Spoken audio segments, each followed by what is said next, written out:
working, people. Let's get it. And I'm back. What's up, Fight World? It's your boy Ego, and I'm back with some more boxing. We're going to talk about it. Let's talk about it. Shout out to King Joffrey Joe. He says, Boxing Ego. We in here. We running Vegas Web Design. Gang, gang. Let's get it, people. Still I rise. I ain't a killer, but don't push, man. We working. New media, no media. We got a shooter. Yesterday, he was just clapping everybody. Bow, bow, bow, bow. That's King Corleone. He was just bow, bow, bow. He gonna have to clap people again. Because we about to go in. Mic check 1 2. Can y'all hear me loud and clear? We recorded? What's happening? Yo, we got to get them likes up. We got people joining. They rushing to be in our stream. They ain't even from Russia, but they rushing to get in our stream. Like Sergey Kovalev, they rushing to get this cream. I said, like Sergey Kovalev, they crushing to get this cream. Rushing, oh my, bars. I said they rushing to get in this stream. Like Sergey Kovalev, they crushing to get this cream. They rush, crush. Never mind, you don't get it. Bars. Let's get it, man. I'm ready. They crushing to get this cream. No bars, I'll destroy you. John Villanueva, you can't rap. Silence. Silence. So I'm talking about no bars. I'll destroy you and your favorite rapper. You like that Tekashi shit. You know, dudes be this big and shit. Wearing girl pants. That's what you like. Oh, Otis there, boy. What you done? Oh, Otis ain't been down since 69. Since 68, boy. DJ Khaled, little brother. Shit. We the best. As long as I'm getting that Khaled money, I don't really care. As long as I'm getting money like Khaled, it don't matter. Po you will shit on you. I don't even know who that is, but what's up? That's what's up. Damn, we got the haters. The haters mad. They here early. The haters, y'all don't got like spring break or some shit to be on? You act like Mike Tyson wasn't short. Yeah, but Mike Tyson will fucking knock your block off. What does that have to do with it? Listen, I'm ecstatic. There's no one that can match me. My style is impetuous. My defense is impregnable. I'm just ferocious. I want to eat your kid. Make sure y'all smash the like button because I want to eat your kids. Are you religious? What does that have to do with boxing? Praise be Allah. What does that have to do with boxing? Y'all come here for religion? I know I be speaking that gospel, but y'all come here for religion? I'm going to put y'all in the pews. Let's go. Somebody getting baptized today. We're going to take it to religion, man.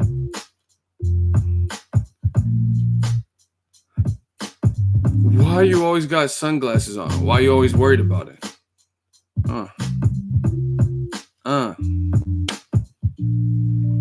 Why do dudes care what I got on? Like, we're here to talk boxing. Y'all care what I'm wearing, what my beard looks like, what my hair looks like, my eyebrows, my eye. Like, we talking about Anthony Joshua. Look at him. Judge him and his looks and facial features and lips and teeth and bank account. Like, don't judge me. I'm not.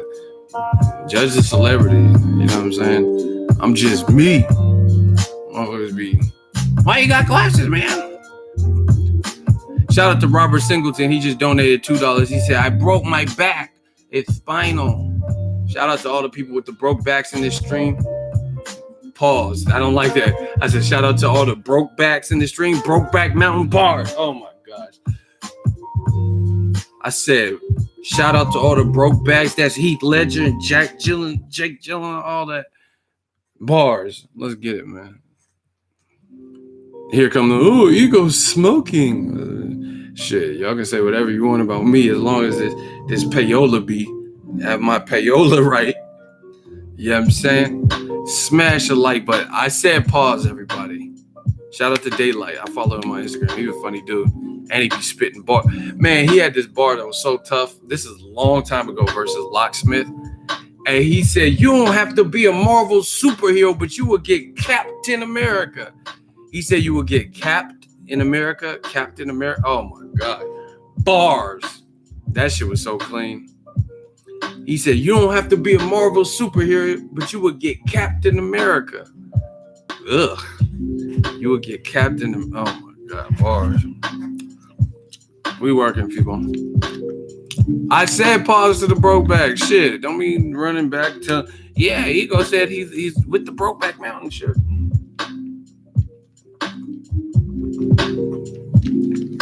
Murder Mook is that dude too.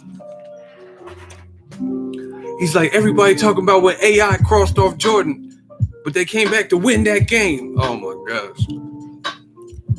Let's get it, man. I'm just drinking water. Oh man, I'm going in today. Egoveli. I ain't the killer, but don't push me. Revenge is like the sweetest joy next to getting pushed. Picture paragraphs unloaded. Wise words being quoted. Peep the weakness in this boxing game is sold it. Bow down. Pray to God, hoping that he's listening. See these haters coming for me. Oh my God, my position. Listen, let's do the roll call real quick. City, state, zip, rep where you from. Let's get the likes up. Let's go. I'm going to expose this offer. We're going to talk about it because everyone wants to play dumb, so Egoveli have to step in. 713 Houston, 3rd Ward, Miami, UK, Funky Town, Jersey City, Vista, California, Detroit, Charlotte, 704, Duval, 757, 918, Oklahoma, Minneapolis, 612. Oh, that shit just jumped. Rochester, 864, South Carolina, Poughkeepsie, New York, Hayward, Memphis, South Africa is in this. Whereas Mexico, that's a dangerous place, but shout out to Mexico. Inglewood, Phoenix, Arizona, Let's Go Heat, 206, Decatur, shout out to Georgia, 404, Las Vegas, Hinesville, Georgia, 510, Richmond, Bay Area, North Wheezy, London, Dorset, UK, DC, 202, VA, Union, New Jersey, Philly, Pritchard, Alabama, Brooklyn, Philly to London, Staten Island, Chirac, 312, Phoenix, Arizona, 510-404-520. I'm in my zone. Baton Rouge, Louisiana. Damn, this shit is jumping. Glasgow, Scotland. Columbus, Ohio. Philly, 215. DC, 242. Bahamas. Cincinnati, 914. And all them other hard niggas, they come from Yonkers. 760. Kenya, Seattle, San Antonio, Vegas, New York, Romania, Texas. Reckless. Snatch it for your necklace. 619 San Diego. Ego, my bro, you worldwide, man. Somalia, North Carolina, we worldwide. Dallas, 757 Cleveland, Ohio. 216-440-330. Memphis, Tennessee, Preston, UK, Fremont, California. My backyard, Bay Area. Stand up. East Washington, Chi-Town, Louisiana. 318. That's Scotland. Tell them that Scotland is free. 845 Brazil, 704 QC in the city. Bars. 828-909 San Bernardino. Amsterdam. I heard Amsterdam is real cool. I've never been there. 321. Damn, that's cool. Beverly Hills. Oh, we got Jello.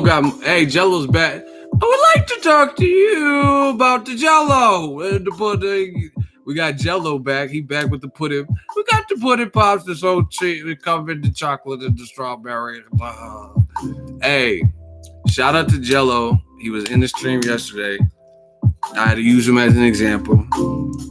Jell. Dog. Shout out to Cosby, man. Jigga, Cosby not guilty. Hey, I don't know if he did that, but he got a lot of bitches accusing him of some shit. So I don't know. Maybe he did do it. That's crazy because he was like the most. How you gonna get on Eddie Murphy line talk about you cannot say Phil, Florida, Phil, but you can rape chicks? That's other shit. See, that's why I don't judge people, man. Everybody do dirt. Everybody has done dirt or something. How you gonna get mad because Eddie Murphy's stand-up bit has some cuss words in it and you being accused of rape? You could not say Phil, Florida, Phil. Now, you mad he cussing, but you Yeah. Another Quelo? She love me in the morning. Okay. Hell nah.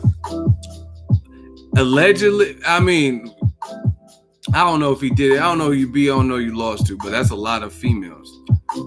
Hey, this Me Too shit. What if I had that many feet? Would y'all believe me? Y'all gonna bail me out? Y'all gonna put them super chats up? I'm be in jail and shit. Yo, I snuck this phone in. Can I get some super chats? I need that 10% bail, you know what I mean? Try to get up out of here. Jethro, he just went to the bathroom. I'm trying to leave before he come back. Hell nah. I ain't trying to go to jail. Like Will Smith said in Bad Boys 2. I just got out of jail and I ain't going back. I'm not trying to go to the Bing Bing and Sing Sing, and I ain't trying to go to Rikers, and I don't have to be tough. People like, ooh, I went to the gym. Man, I got swollen. You could have got swole out here.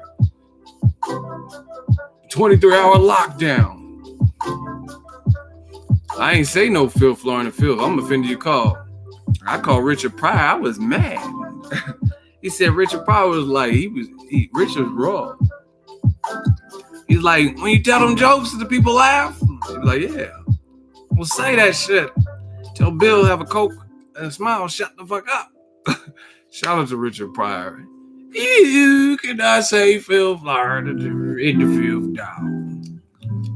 Listen, it's about to go down. We having some fun with it. We worldwide with it. Roll call. Let's get it. I'm going to. Okay, don't be calling me no. See, you threw me off. Don't be calling me Ego Cosby, because that made it like I'll be at the fights. Like, I would like to take you backstage after the Broder fight to do you right about booties.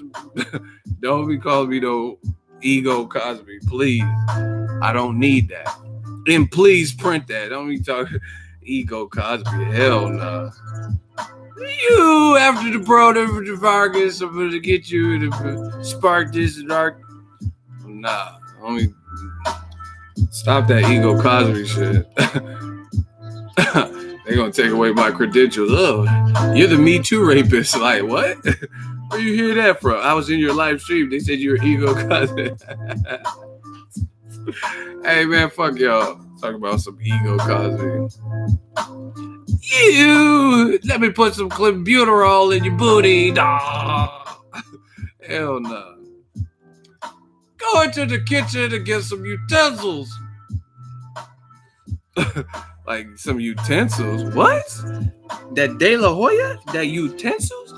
Hey man, shout out to all the people that get it in with no utensils. You heard me? I'm on my Louisiana shit. Shout out to all the people that be slaying shawties, man. And they don't even be using no utensils. You heard me? I don't use no utensils. You heard me? Hey, I ain't never used no utensil. What the fuck is a utensil? Let me scoop your booty. Like, what? Let me put the spoon in your ass. You know, you do a taste test and shit. What the fuck? Who uses it? What is this utensil shit? Never gonna give you up. Like, need some more salt. The fuck? I was just fucking with y'all. Let me put the spoon in your ass. Hey, Oscar De La Hoya on that extra freaky shit. If he was doing all that, you heard me? Hey, that motherfucker. Let me shave my fucking mustache off and let the hair clipping drip onto the crack of your ass. Like, what the fuck kind of shit is this? Huh? I need these utensils. Hey, bro. I just want to inject some clean into your booty. Oh, let me stop. Y'all too freaky, man. I just like boxing. I don't have to be doing all that. I don't have to be doing all that extra. I like the basic shit. Like, you didn't feel the dents in the bed? They come from all that. I don't need no utensils. God bless me with the utensils. You heard me? I got the utensils. I don't need to go in the kitchen for no utensils. I got the utensils. And what I got. That's what it is. You heard me? Hell no. Shout out to Chad, man. We clowning. I'm in a good mood. I'm in a good groove. Look at Jello. Chipotle doing the miracle. Y'all requested shit. I don't feel like doing the Mircon like right now because my cheeks hurt from laughing. From this. We haven't even started talking about AJ, but once again, it's on. Eesh. No, I can't even do it right now. Come on. Mircon be throwing them eesh. Shout out to Kamal. It's $2 super chat. Ego, you cracking me up with that Bill Cosby shit. Man, Ego Army, we real life entertainers out here. All my boys is funny too. You know what I'm saying? Shout out to my homies. The world need to see us. Bay Area. I was born ready. Y'all funny as shit. Listen. How many shooters we got? We got J-Dog. We got King Corleone. There will be blood. Do Virgil Hunter. How's Virgil doing? Now, Andre is like a big cat. The way he cleverly attacks his opponent. That's how Virgil we're doing it. Like you gotta, he's dropping gems, but he's like so faint with it, you gotta like listen.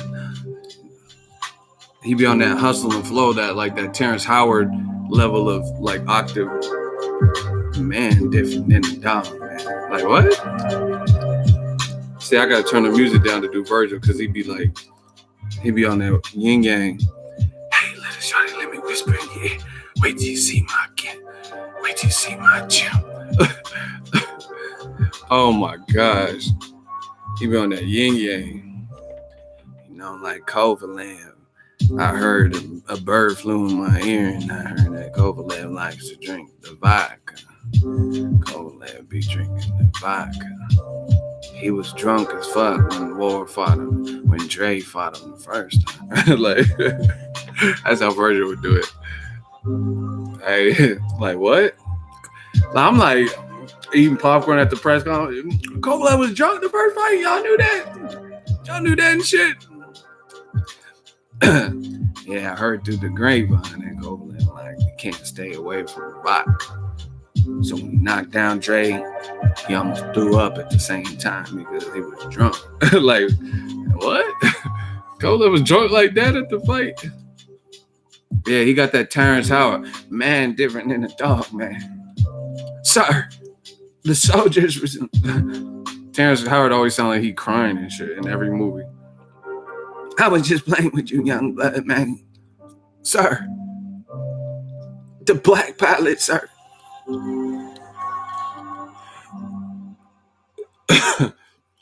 Sound like Birdman. What happened to that Birdman? What are y'all talking about? Birdman don't sound. Birdman be like, I ain't gonna say this no more. Don't tangle into it, you heard me? I ain't gonna say it. Quit playing with my name. Quit playing with my fucking. What happened to that boy? Birdman is literally the worst rapper. He gets money, but he be like, don't tangle and twisting, nigga. Don't crangle and whistling, nigga. Don't angle it. Like, what are you even saying right now? You know what I'm saying? Lil Wayne can spit though. I got that all black Porsche on the double black buttons, blending so well, look like I'm riding on nothing. Talk a lot of shit, but I ain't riding on nothing. She love my set, she's like she lying on nothing. Weezy F, baby bitch. If you don't say the baby, you make me sick. Young Money. Hey, Lil Wayne said some dumb shit. I could tell he stopped going to high school. He said Weezy F, baby, and the F is for phenomenal. And I'm like, phenomenal? That shit don't even start with an F. What are you talking about, sir? Motherfucker said Weezy F, baby, and the F is for phenomenal. You can't spell. What the fuck? Hey, Look, my phone just recorded everything I was saying and talking about I'm sorry. What the fuck? Hey, These new phones be like on some enemy of the state shit. They be listening. I didn't even press no buttons. It is like series on, like Birdman taking notes and shit. What was that? And then she said, "I'm sorry. Hey, I gotta turn this off, man." The feds watch, niggas plotting to get me. Will I survive or die? Come on, let's picture the possibilities. Hey, the feds is watching. I don't know what they try to bug my stuff. Let's get to these super chats and we're going to get right into it. We just cranked up. We turned up. Shoddy. Hey, Ego Army, salute. Real boxing fans, salute. We back. Let's get the likes up.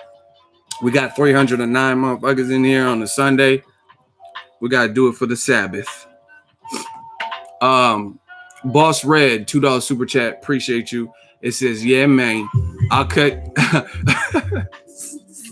He did a dead presence. He said, I'll cut you. I was just playing with you, young blood, man. Oh my gosh. D Bevel. I just ran into him at the Lara Hurd fight. Shout out to my dude, D Bevel, the champ. Just paying for my $5 ticket to the hot seat show.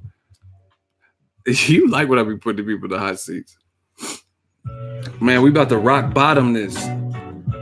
We about to rock bottom this like the Golden Child pit. There's bottomless. Kimo OZ, $2 super chat. Thoughts on Danny saying Triple G bum hunting, ducking? Who said that? Danny who? Jacobs, Garcia? You got to be a little more specific because I didn't hear that.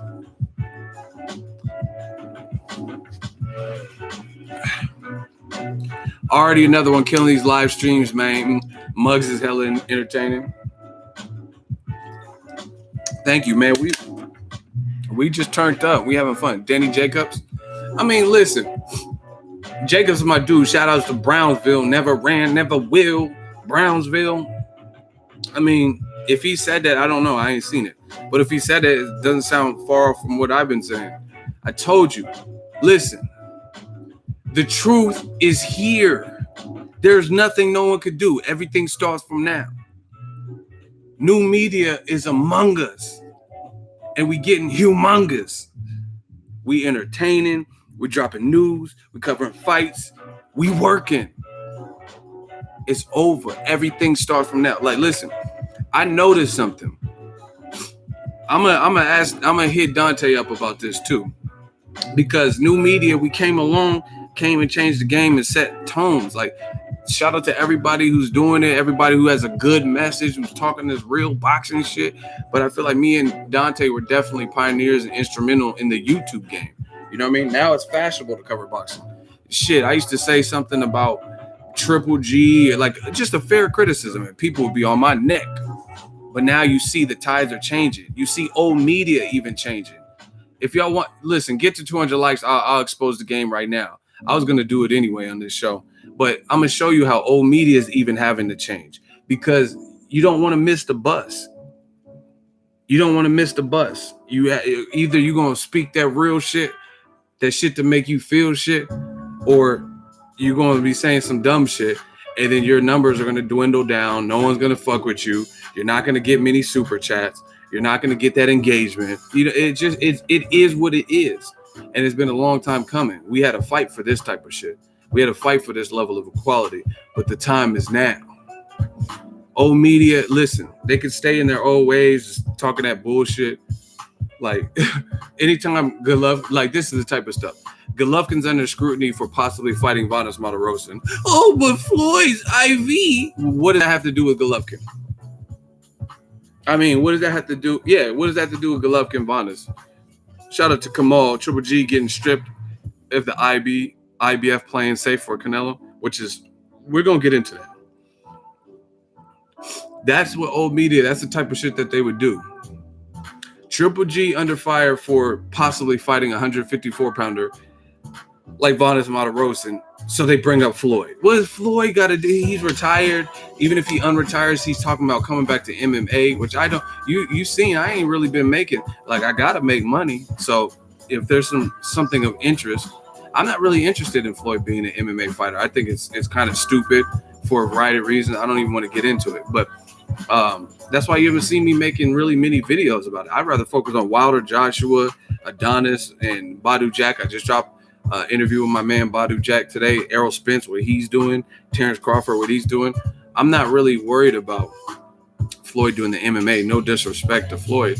It's just there's boxing is lit. You know what I mean? Broner Vargas this week is cracking. But I'm telling you, that old media shit is done for, son. You're done, son. Because people are now starting to see. And listen, I was actually surprised. I'll give ESPN credit. See, I'm a fair person. I give credit where credit's due. And Dan Rayfield is going in on the Triple G possibly fighting Linares. I mean, shit, might as well be a 135-pounder. Possibly fighting Vanes. I give him credit for that because back in the day, it seemed like his only point of contention or attack were guys like Floyd Mayweather, Andre Ward. But to be fair, he's calling it out how I'm calling it. Look. Hold on. I'm trying to get used to the perspective. Not official yet, but Golovkin and promoter Tom Loeffler moving towards finalizing May 5th fight on HBO for Triple G Vanes Martirosyan. Look, Vanes Martirosyan, a horrendous matchup. He hasn't boxed. Hold on. I'm trying to get used to the perspective. He hasn't boxed in 2 years, never fought as a middleweight. He's coming. Get me? So that's bad. That's bad when people who in my opinion, have given Golovkin a lot of love, a lot of exposure. It was backwards for you? Wow. How the fuck do... This is annoying. Hold on.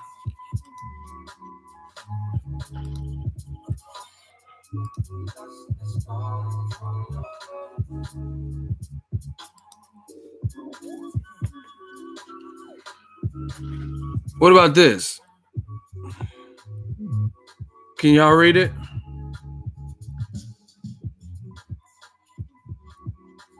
Can y'all read that? Yeah, this shit is weird. That man, Dan Rayfield says triple. Look, he said Triple G. Look, Triple G Martirosyan equals raw sewage. Hey, I'm not hot seating Juan. He don't get no hot seat. $2 super chat. Juan don't get it. He's desperate. I don't deal with desperate dudes, so he don't get no hot seat. Pensacola, we talk tonight. We talk tonight. He says Triple G Martirosyan equals raw sewage. Damn, homie. In high school, you was the man, homie. The fuck happened to you? I got the sickest vendetta when it comes to the cheddar. So, well, you tell me who won. Now you have old media who are starting to come along, at least with this situation. So there's no defense for it. You know, when I say it. I said Triple G versus Vanes is not a good fight. No disrespect to Vanes as a man, as a person, but he's been inactive. He's coming off a loss. He's coming off a loss 2 years ago, and he ain't fought nobody since. That's not a good fight. Even on late notice, I don't care. Because if it's that late notice where you have to get an opponent like that, that's just wasting everybody's time, right? Because how could Vanes be favored in that situation? Never fought at 160, coming off a 2-year layoff, and he lost his last fight. And he lost to Jermell Charlo, 54 guys. So why would I expect that to be some fight where the underdog can really, truly win? I understand he believes he can win. I mean, but if you ain't fought in 2 years, you probably try to do whatever you can to get that paycheck too. It's a big, high-profile fight. Maybe you feel you can win. And more importantly, if you've been on the couch for 2 years, you can actually fight. So, you know what I mean? Some people, this is their livelihood. So I'm not mad at Vanes for petitioning to get the fight. I'm just saying, for me, it's not a good fight. And now you have old media and Dan Rayfield and ESPN. They're saying the same exact thing. You got to do something, baby. Because before, when I used to say stuff like this, right? When I used to say it, I'm racist. I hate Golovkin. I'm biased towards Golovkin. I hate Abel and K2. This is what y'all say to me. But Dan Rayfield's saying this stuff. And you know he's back Golovkin. You know he's been, I don't want to say pro-Golovkin, but for lack of a better word, pro-Golovkin. You get what I'm saying? So you guys are trapped, just like you're about to be trapped when I get into this AJ versus Wilder thing. You guys are trapped. Everybody, they trapped, y'all. Look, they're like, oh shit, ego's coming, new media is coming. Where do I go? They trapped though. Shout out to Baltimore. They trapped. All that shit they're saying, it no longer works. No one believes you. Thank God he's going Brooklyn. What does that mean? Who's going Brooklyn? What are you talking about?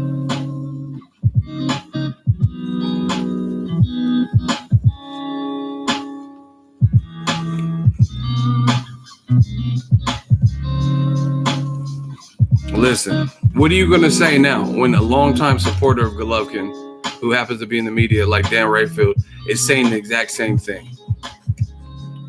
He's like one of the kings of old media. You know what I mean? Someone everybody knows. And he's saying it's raw sewage. Yeah, I'll check out, shout out to the super chat from Kamal. Check out Danny Jacobs' interview. I'll check him out. Thank you.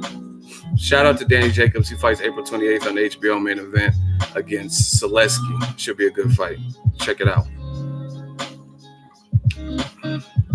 What happened? What happened to everything they said? Everything they worked so hard to convince you of. HBO was doing way better, even though all the signs were pointing to HBO starting to fall off with their boxing programming. They did budget cuts. They cut back on the face-offs. They didn't have face-offs for important fights. Like, look at this. Ain't this a bitch? HBO didn't do a face-off for Canelo Triple G. Fact. Then they did one for the rematch, but they don't get to air it because Canelo failed a drug test and the fight got canceled. But at least if they would have did the first one, that would be in the vault already. You get what I'm saying? That would have already been a done deal, and it would already been in the can. So you did it. HBO did a face-off for Canelo and Amir Khan, which was a mismatch. No one was trying to see that. But then they didn't do one for Canelo Triple G. Then they realized they fucked up because people like me were saying, why didn't you do a face-off for Canelo Triple G 1? And then you do one, and then you still can't put it out because Canelo and Golovkin fight got canceled because Canelo failed 2 drug tests. Shout out to Kamal Oz, another $2 super chat. Danny goes in on Triple G, his hypocrisy. All right, I'm going to check it out. Listen, even on late notice, there's no justification. Listen, smash the like button because we can never let these haters do or take away from what we're trying to achieve here. You know what I'm saying? And every time I talk about Joshua, it's like guaranteed dislikes for no reason. You know what I mean? It'd be an 18-minute video and it's 12 dislikes in the first 30 seconds. So that doesn't affect the channel in that way. But I just don't want... we always have to let the love outshine the dumb shit. The man fans, the scared fans. But anyway, even on late notice, man, Dan Rayfield has never been credible to me, but I agree with you. What he's saying, this fight for Triple G, that they're trying to pick his garbage. Yeah, I mean, we all know about Dan Rayfield, like what he's about. But my point is this. Even though he's done whatever he's done in the past, even his talking points sound like new media talking points. That's crazy because we're usually not ever on the same page. You know what I mean? Regarding big fight shit. Regarding guys like Golovkin or Lomachenko, he'll say he's number one. I'll say no, he's not. You know what I'm saying? So the fact that we're on the same accord, which is not always the case. I see a lot of YouTube channels trying to copy your style lately. Listen, I mean, I can't control what other people do. We're just working on our movement. You know what I mean? I'm the stream king. I've been in it, earned my stripes. So I'm just going to keep it pushing. That's what I do. I don't even be on YouTube like I used to. Like when I first came in this game, when I had like 500 subs and shit, I used to watch everybody's channels. Everybody was out at the time. But it's different now. You know what I mean? There's too many channels. Like, not too many like I'm hating because I don't care. I do my numbers, put my numbers up and keep it pushing. But I'm saying there's so many, I don't even know who's who. People be like, oh, yeah, you're a Glass Joe dish you? I don't know who you beat. I don't know who you lost to. What's good, Ego? Shout out to Harlem, New York. We fucks with you over here. Shout out to Harlem. a real place. I need one of them Harlem haircuts. New York, I know they got some good ass barbers because I used to work in the barber industry. I wasn't a barber, but I was a videographer for P. Diddy's barber. And he's from New York. He cuts Usher's hair exclusively. You know what I mean? Unless they're not in the same place or, you know, in an emergency situation. But shout out to my dude Curtis. Yeah, that's crazy, man. That's how you know we're making an impact, because like now even old media can't even excuse this. You know what I mean? They can't even say, like, they can't even vouch for a Triple G versus Vonda. Listen, it makes no listen. I blame Canelo entirely. I blame him entirely for you get a lot of people that are obsessed with nonsense. That's why they press the dislike button. Shout out to the bottom line SW. You know what it is. That's what I'm saying. People, listen, when they can't rebuttal what you're saying, rebuke it, they can't dispute it, that's what they do. Like little kids. Like, oh, I'm gonna hit the dislike button. But that don't do nothing because the message is still out. See, the worst thing is you have to find a way to silence the message. You know what I mean? Hitting the dislike button, the message is already out. You know what I'm saying? Just let's say I was like a mad scientist and I had this plague in a little vial. You know what I mean? And then I'm about to die or something, and I still release it. So everybody, the virus is out. You know what I'm saying? So there's nothing you could do.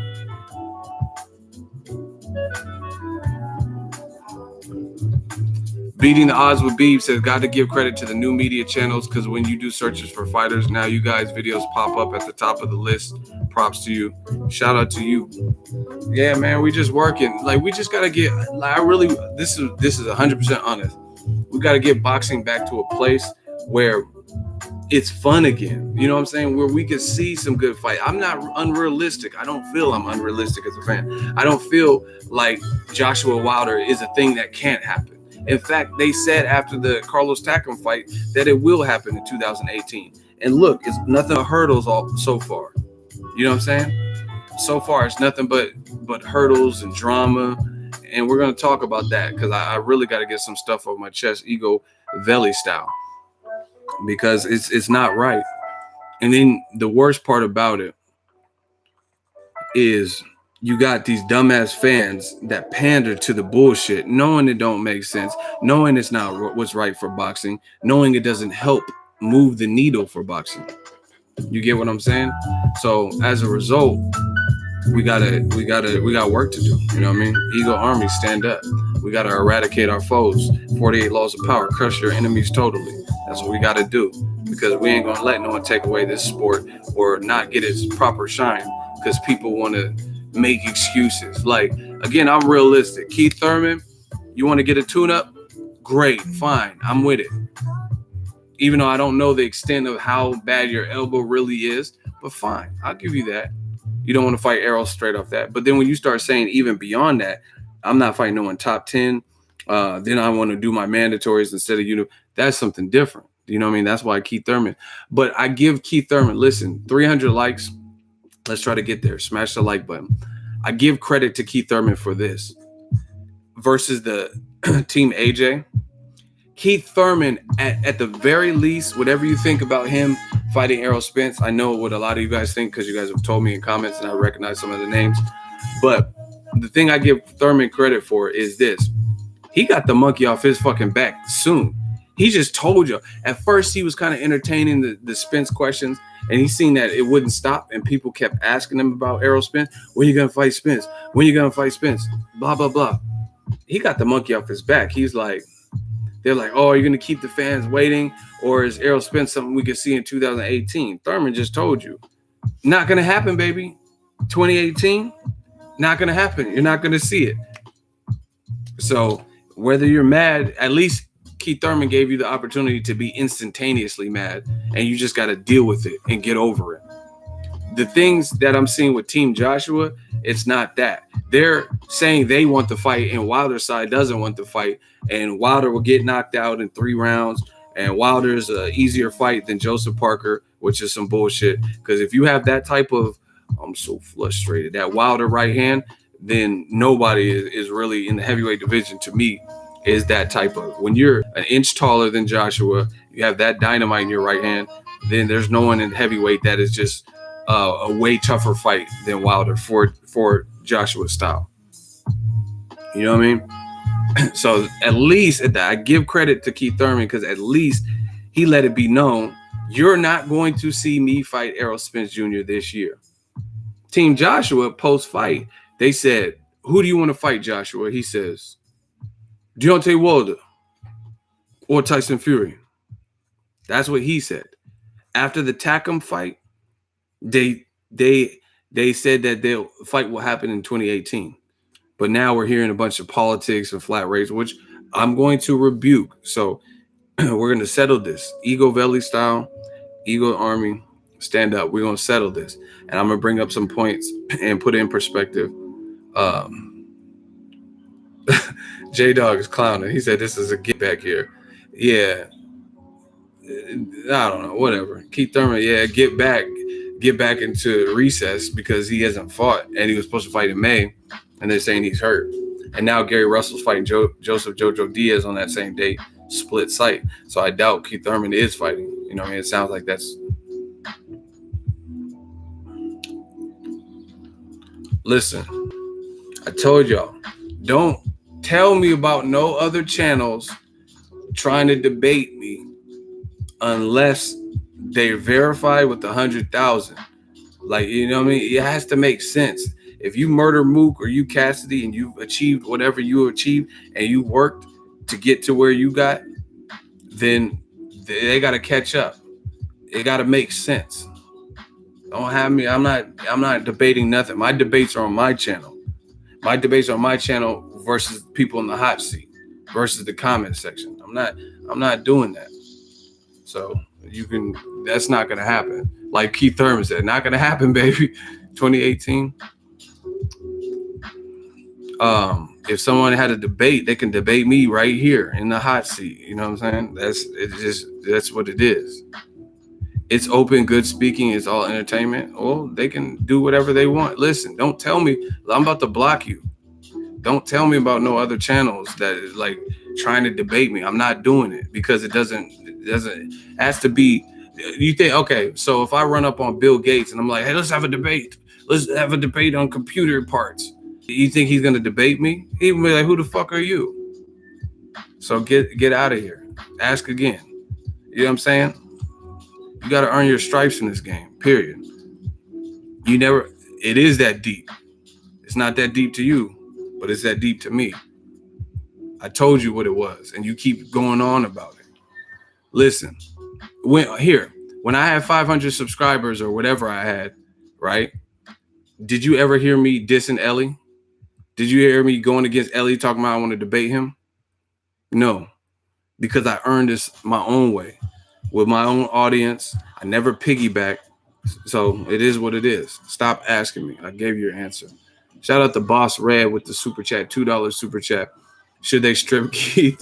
I don't even know at this point because he looking like Derrick Rose. He looking like Derrick Rose in this game.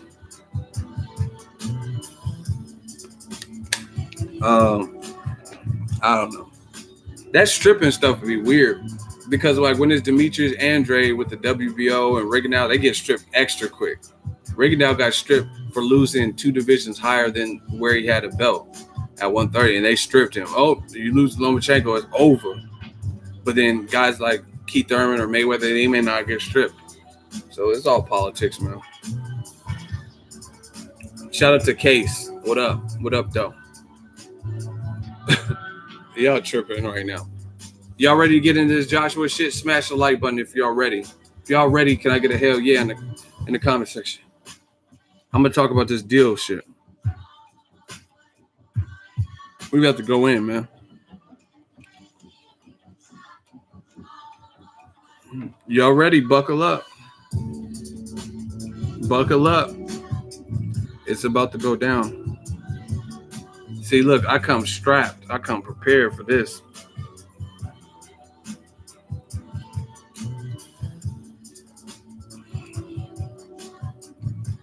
Hey, say when. Say when.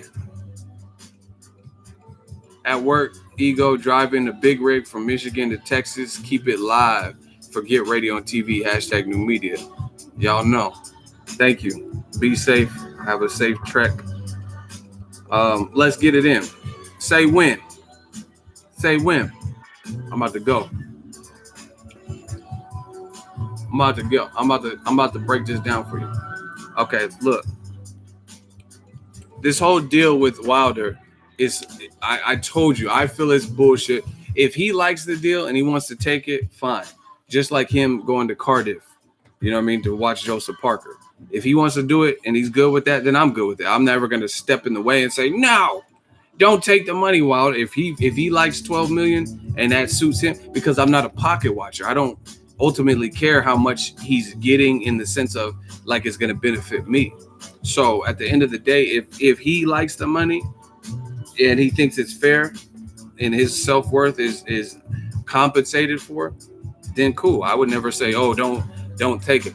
But it's apparent he doesn't like the offer because they wouldn't have countered it and he wouldn't have put what he put on social media, saying, hey, these guys don't want to really fight me. So it's apparent.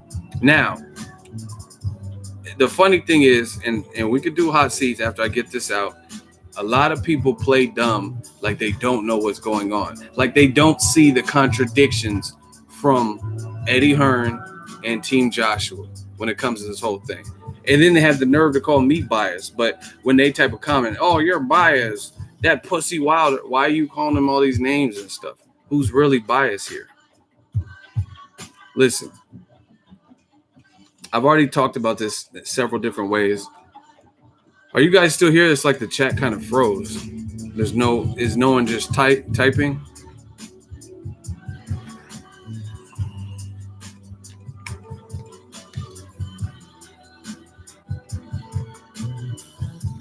Okay. Listen.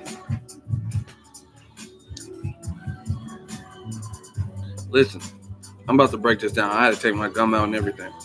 About to break this down. Yes, 12.5 million would be more than Wilder has ever seen in one fight, right?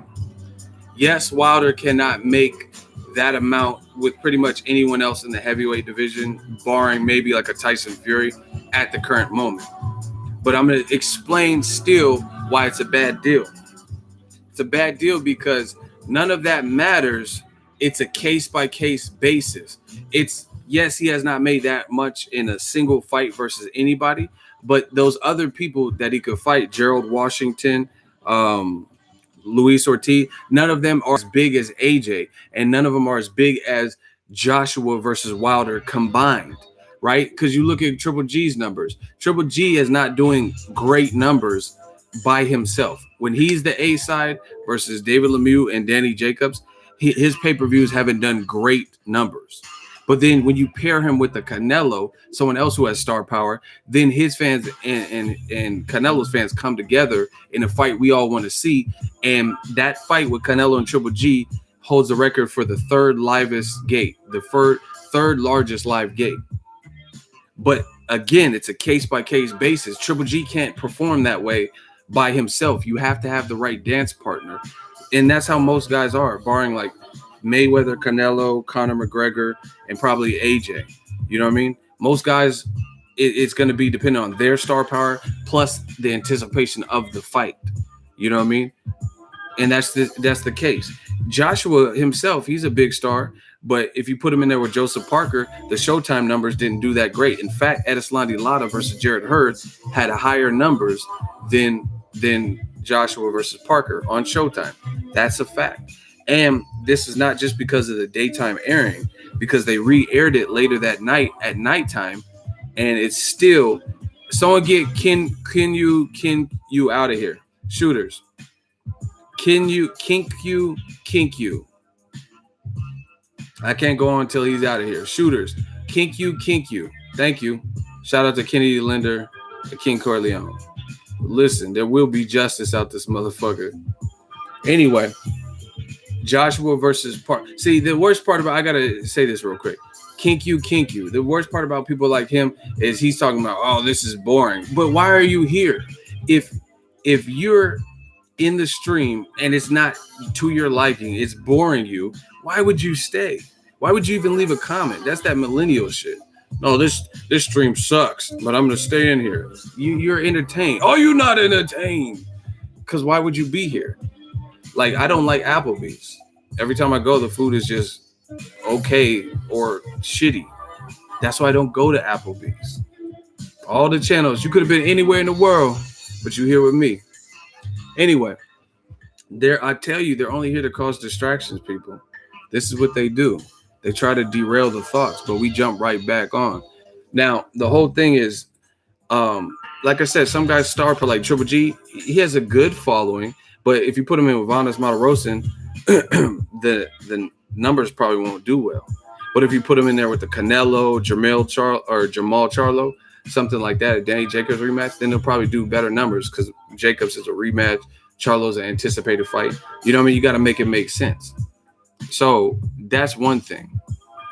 Pete, you know, and the funny thing is Eddie Hearn, I see the promoter tricks. A lot of what Eddie Hearn does is very selective.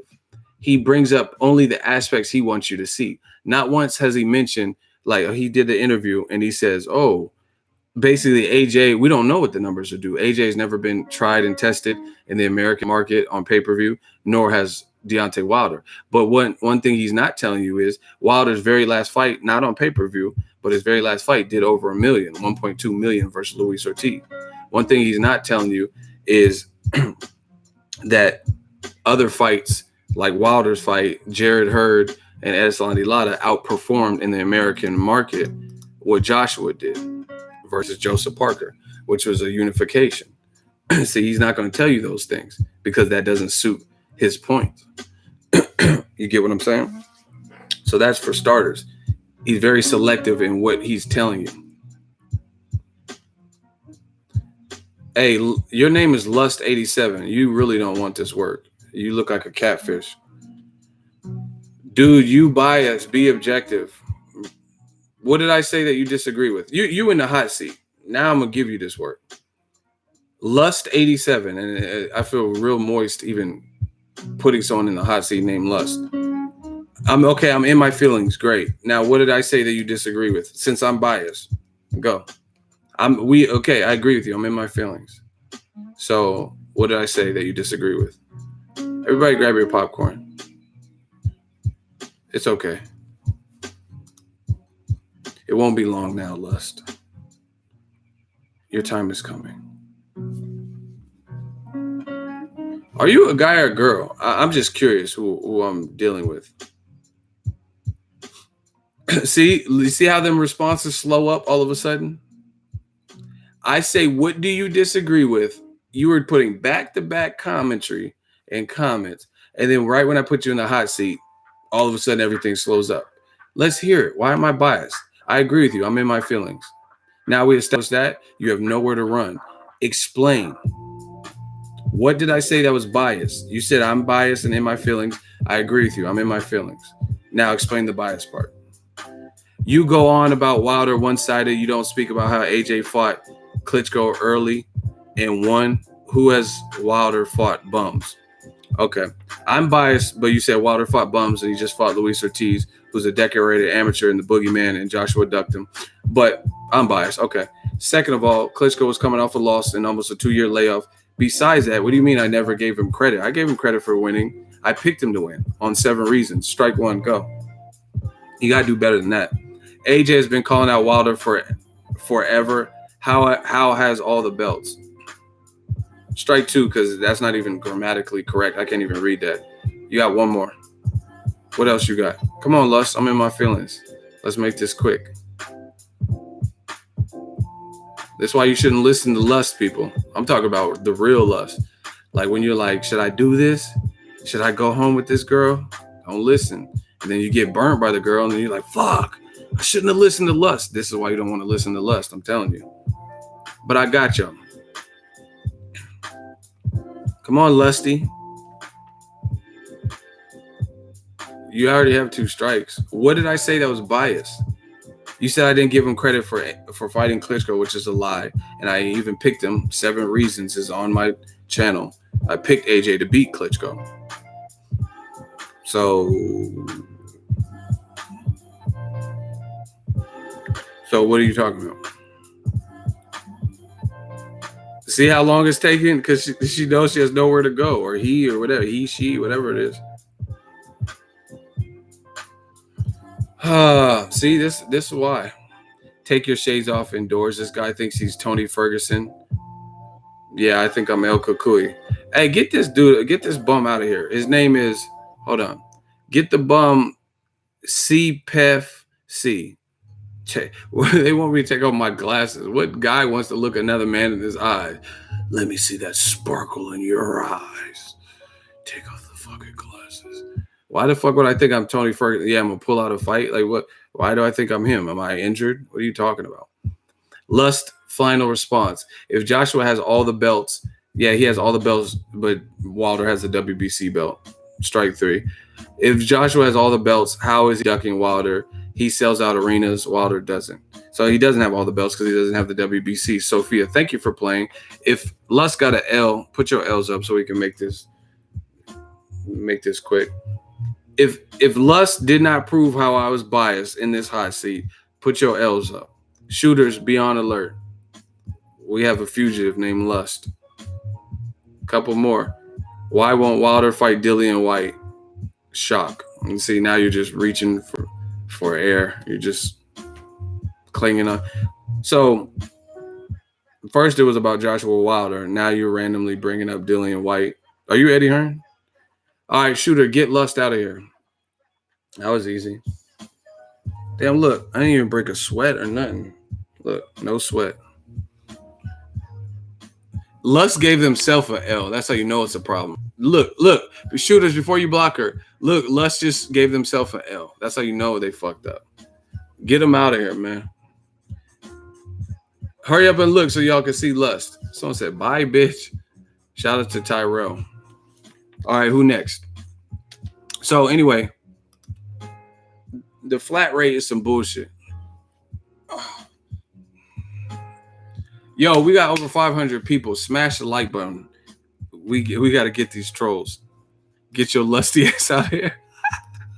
Y'all funny as hell. Listen, smash the like button. We can't let the haters outshine us. We need 400 likes or better ASAP. Get Lust out of here. I'll keep going with what I'm talking about. Pensacola, we talk tonight. Listen, but once again, you see all these name calling and different things like that. And when it comes crunch time, they never back up what they say. They never can give you the solid answer. You're biased. And then look at their commentary. Oh, Wilder's done nothing but fight bums. So Bermain Severn, when he was the champion and Wilder was a challenger and Wilder hadn't fought anyone then, he was a bum. You know what I mean? Luis Ortiz was a bum. Guys that like Gerald Miller, if he fights, listen, if Gerald Miller fights and beats Johan Duhaupas, Eddie Hearn admits that he'll get an opportunity, or he may get an opportunity for Joshua. So all Gerald Miller has to do is fight a guy that Wilder knocked out a couple of years ago. So Johan Duhaupas is a bum. Gerald Miller beat Gerald Washington after Wilder knocked him out. I think immediately after. So he was coming for loss when Gerald Miller fought him. These are facts. But everybody's a bum when Wilder deals with them. Shout out to Ackright. $2 super chat. Had to tap in with the Ego Legend Texas. Just Ackright. Shout out to my dude Ackright. Be working. Listen. Shall I continue? 400 likes and I go on. 400 likes and I'm going to keep going. We don't take breaks. We don't get tired. But I do need water.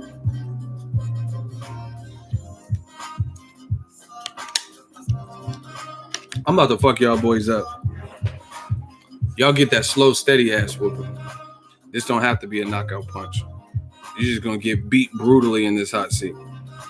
All right. We hit 400 likes. Keep the likes going.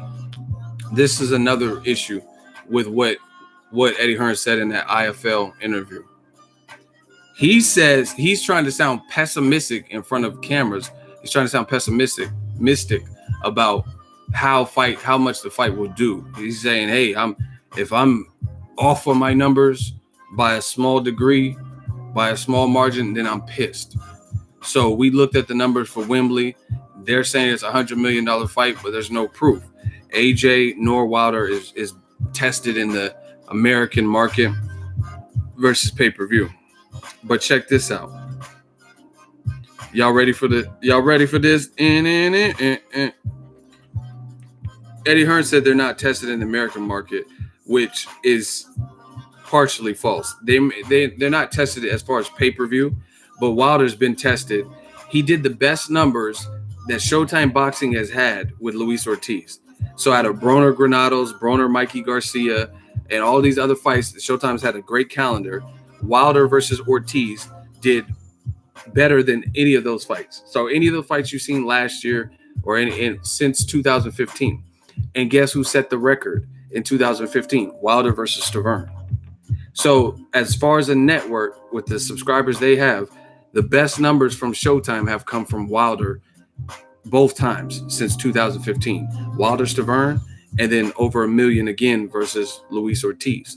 It was like 1.2, right?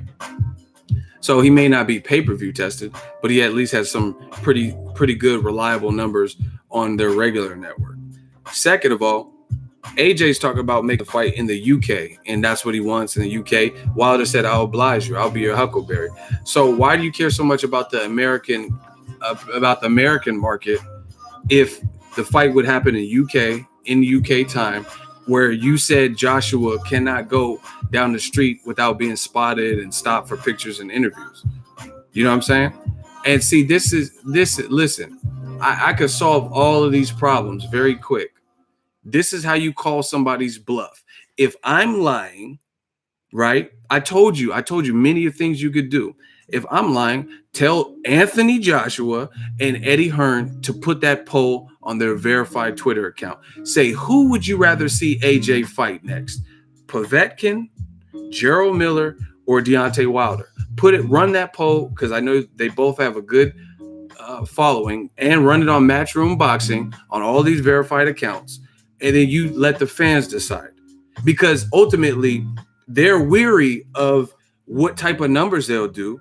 But all the people who are voting, they're going to tell you that the fans, if you do a poll, that's a good pulse of what fans want, because the fans are voting. It's not like people who only watch tennis are voting, because you wouldn't even know about Eddie Hearn's page if you don't watch boxing. You get what I'm saying? Run that poll. If you don't think the numbers are going to be strong, the fans will tell you what they want to see. How about that? Right? I got more solutions. Y'all want to hear some more solutions? If y'all want to hear some more solutions, 425 likes, ain't shit free.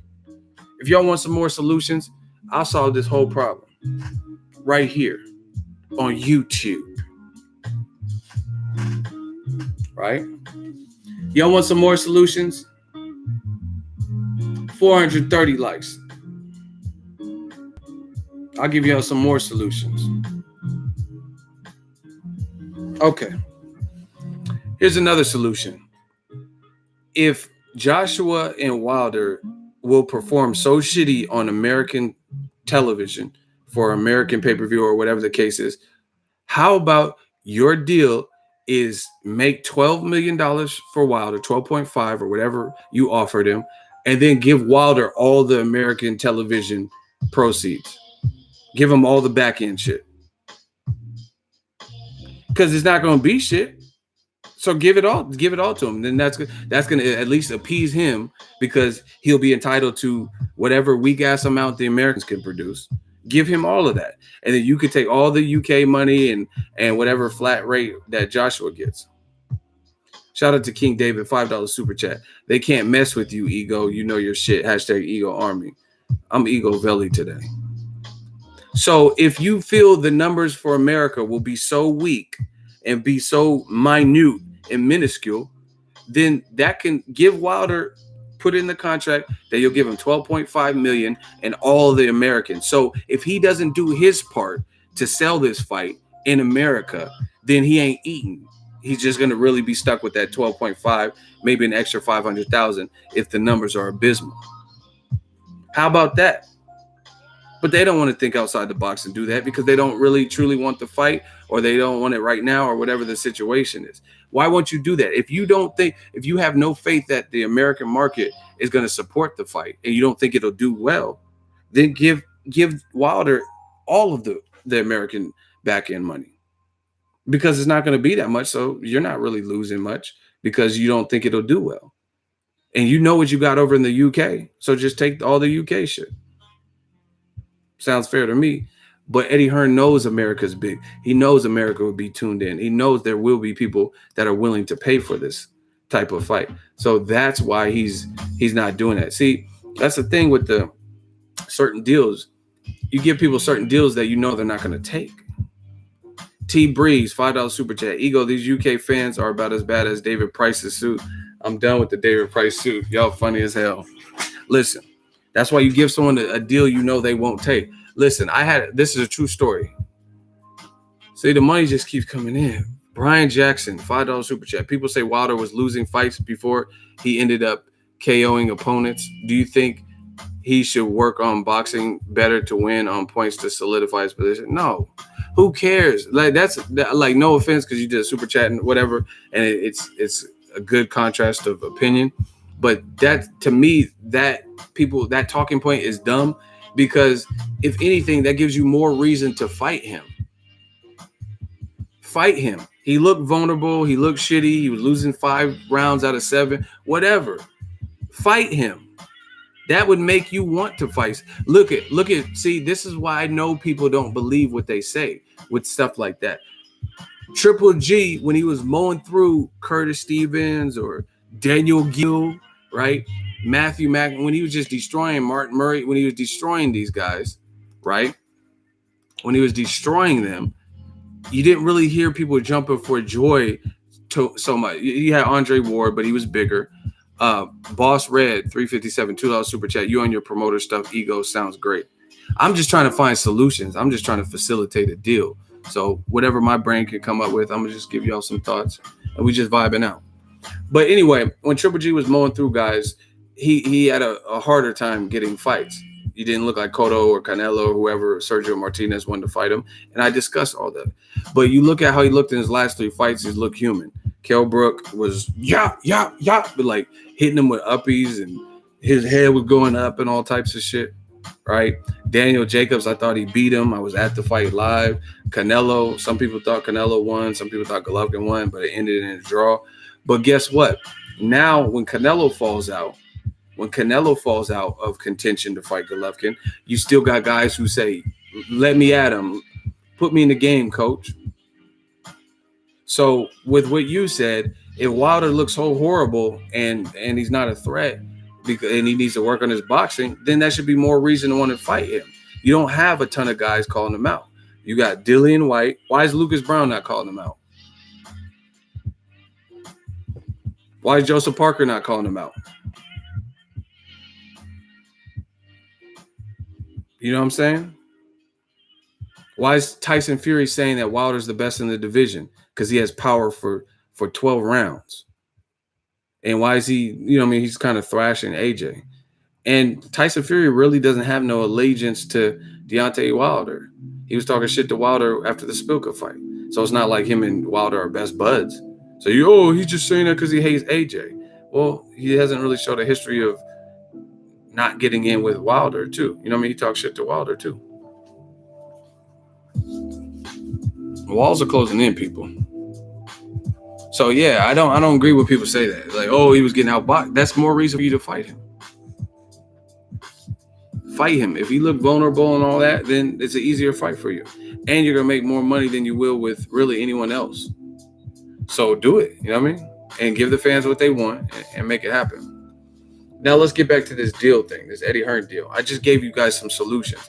If you have that little faith in the American market being able to produce any type of meaningful numbers, then give Wilder, on top of the $12.5 million, give him all of the American back-end money. But they're not going to do that. You know why they're not going to do that? Because Eddie Hearn, in his heart of all hearts, realizes and knows that wouldn't be wise, because he knows there's money in America, and America will support a fight like this. You know what I mean? I don't know how much they'll support it, because none of us know what. And listen, you got fans who are saying a bunch of bullshit, talking about this is not $100 million fight. This is not a $30 million fight even. How do you know? How can you speak? Listen, do you understand what we're talking about? Do you know how much people are involved to make a fight of that magnitude, to make a fight generate 100 million? How can you speak on behalf of all of the people it takes to create a gross of 100 million? Do you get what I'm saying? Like, how could you say it's a 30 million or 50 million or $100 million fight? You wouldn't know. You can't, because you can't speak for that many people. You can speak for you and your household or you and your immediate friends. You can't speak for the whole continent. You know what I mean? You can't speak worldwide, because if that was the case, people said Mayweather McGregor was a circus, and that fight did better than actual real fights in boxing. Mayweather McGregor did substantially better with a less crowd than Canelo versus Triple G, and we know it was the real boxing versus boxing fight that we wanted to see. So explain that. So since you guys know so much about business, then how is it that a fight that was the circus, that didn't have full support from people like Oscar De La Hoya, Bernard Hopkins, and a lot of other media, they said it's a circus, how come it did better? Why would it do better than an actual fight that we all wanted to see, like Canelo Triple G? How come it generated, like Canelo Triple G did like 27 million live gate, and that did way higher? So, you know what I'm saying? Why? Since you guys know so much. So that's one issue. 475, Eddie Hearn gonna get this work. I'm gonna show y'all 100% proof of what I'm saying.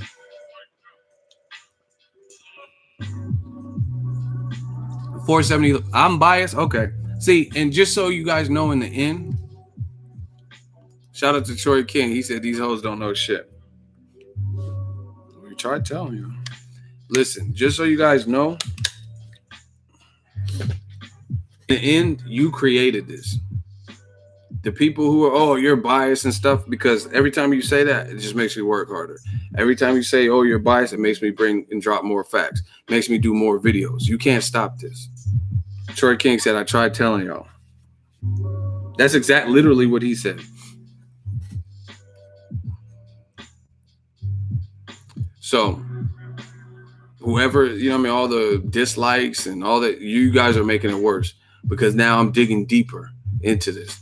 We're going to get to the nitty gritty. I'm going to do more videos. And the Eagle Army is going to keep growing and keep getting stronger. Promise you that. Troy, what's good? What you doing today?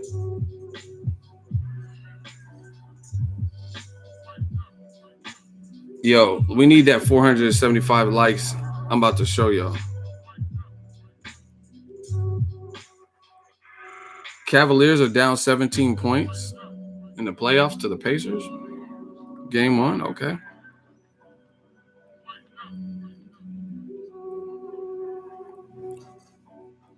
What's good? Shit is whatever.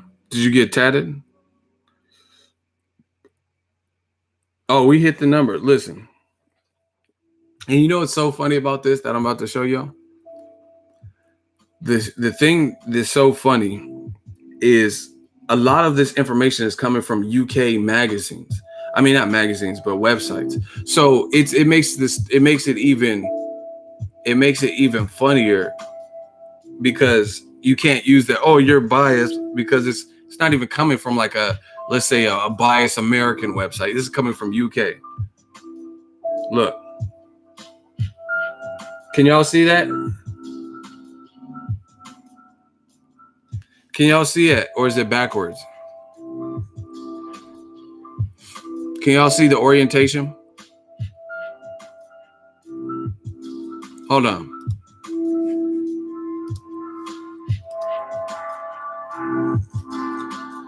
Somebody type what that say.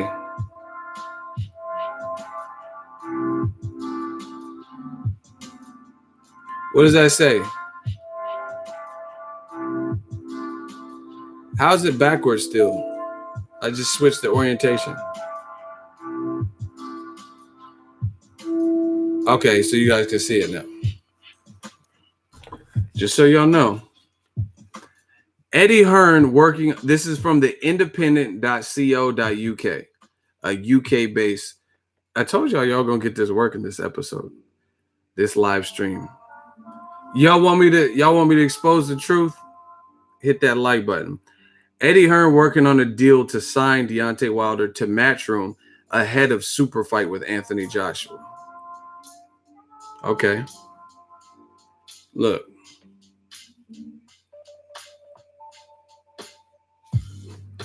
Eddie Hearn is working on a stunning deal to sign world heavyweight Deontay Wilder to his Matchroom stable with a view to arranging an Anthony Joshua super fight before Christmas, which clearly didn't happen before Christmas, right?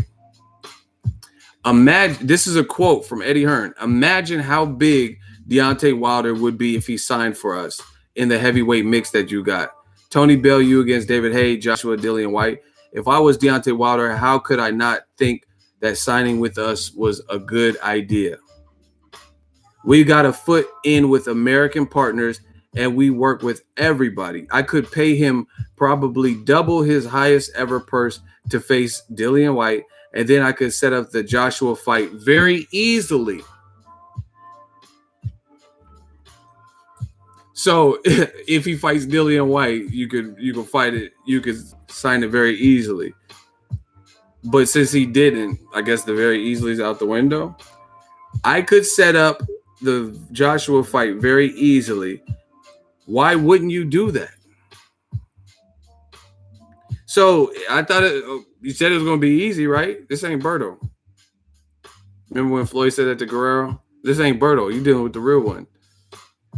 You said then after White, I could set up a Joshua fight very easily. So why is it so hard now? And contractually, he can do it because he doesn't have a promotional agreement with anyone at the moment. Okay. Hold on, y'all. We just in our bag right now.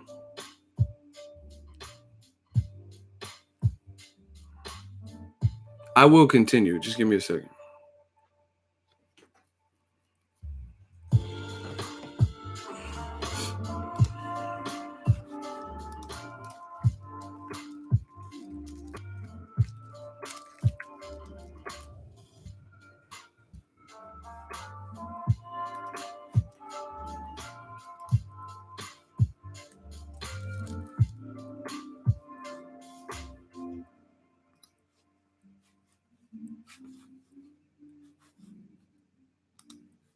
All right. So I had to take this intermission because I can't stand when people start saying, "Oh, you made this up and it's Photoshop." So everybody right now, watch the chat. I will link it. So if you have an alternative device and you want to read it with me as I read this last part, I'm going to send the link. So you know I sourced it. Here, I'm going to put it a couple of times.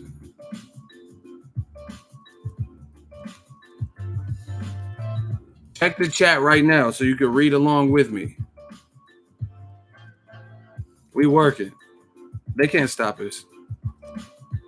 So everybody who's watching the replay, you'll see a link and people can go click it right now so you know where I'm getting and reading this from. It's a UK-based website. I've used them before. It's called The Independent, and I've gotten information. One more again. The link is right there. I told y'all, don't fuck with me, but y'all didn't listen. Okay. These man fans getting destroyed. Let me put the link one more time. It's like I'm making a beat, The link is right there. I'm going to give y'all a second to get your tablets out, get your phones out, so you can follow along. So we're going to let people join because the next part's the good part. I chose to be the bad guy. I told you 9-10 times ago, stop fucking with me. I told y'all 9 albums, stop fucking with me. I told you got the 9 on me, stop fucking with me. Look at Mark Tizzle. He's scared. He said, what about a link to Wilder when he said he would take any offer? That's not what he said. One more live from you, Mr. Tizzle, and you're going to be out of here for shizzle. He says, I will take whatever you offer me if you take that in the rematch. Don't just put a period and end it. Talk about what he said. Did Joshua and T. Wilder agree to $12.5 million in the rematch? So that's what he said. He didn't just say, I'm going to just take whatever the peanuts you throw at me, no matter what. He says, I will take it as long as y'all take that in the rematch. Do you think Eddie Hearn and Joshua will agree to $12.5 million, right? $12.5 million in the rematch, no matter what the outcome is. Do you think they'll do that? No, they ain't. Where IFL TV or whoever, ask them that. Ask them, hey, no matter what, win, lose, or draw, or if you lose to Wilder, will you take $12.5 million flat? I'm telling you, Tizzle, one more time, because you already got a strike. One more lie like that, you out of here. I'm not dealing with these man fans today.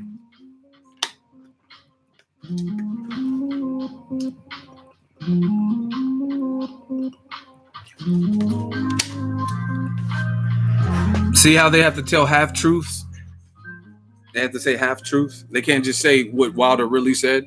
He didn't just say, just throw anything. I'll take whatever bag y'all throw at me. Tell the whole story. He said, I'll take that if y'all take that in the rematch after I knock him out.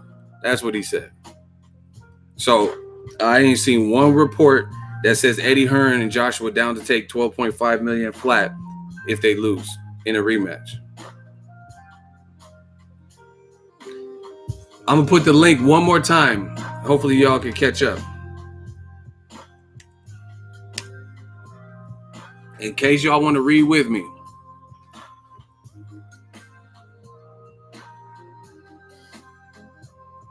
J-Dog killing y'all. Shooter killing y'all. All right, I'm about to continue. Is Tizzle still talking?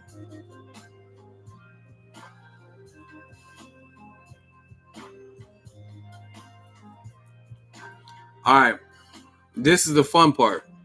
500 likes and I'm going to get to the fun part. I'm destroying y'all. 500 likes is about to go down, baby. Smash that like button. I sent y'all the link in case y'all want to read along.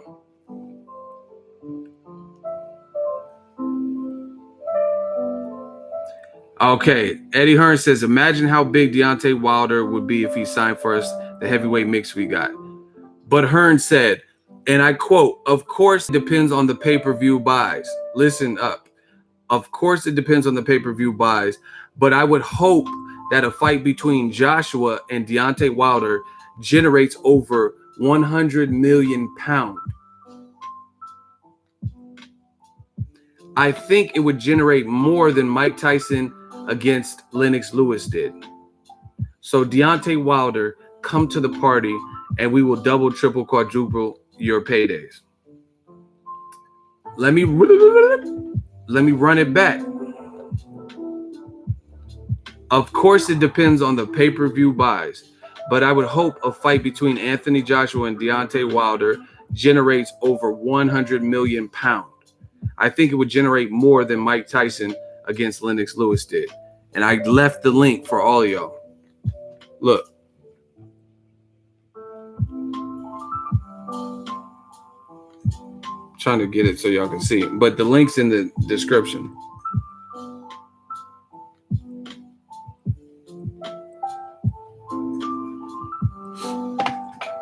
So, Mike Tyson versus Lennox Lewis did over 100 million. And Eddie Hearn told that interview on The Independent, once again, I just put it again in the comment section. We working. He says that he believes Joshua Wilder will outsell Mike Tyson versus Lennox Lewis. If you look at Mike Tyson versus Lennox Lewis, it did over 100 million. So he believes it will be over 100 million. So how come in that latest IFL interview, he was making it sound, oh, but what about Andre Ward versus Kovalev? Brilliant fight. Brilliant. But it did less than 200,000. Triple G, look at his fights. It did less than 200,000. Right? So why are you all pessimistic now when it's crunch time to make the fight? Explain this.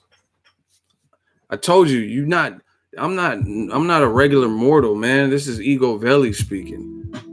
Y'all gotta come with facts.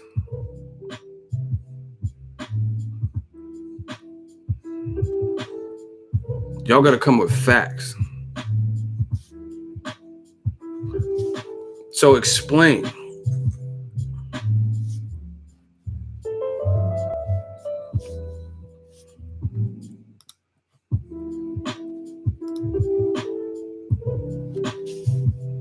Explain. Oh, all quiet on the Western Front? Nobody knows? Nobody knows nothing. It's like when Tupac got shot the first time at Quad Studios. And nobody seen or heard nothing.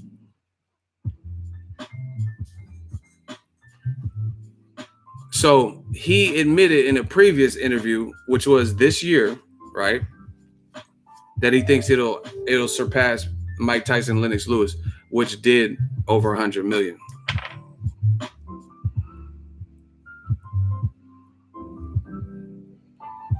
Y'all getting bodied and y'all know it.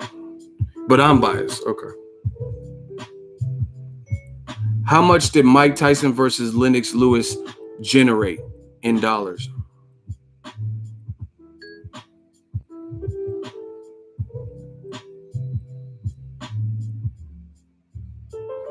Five richest boxing matches.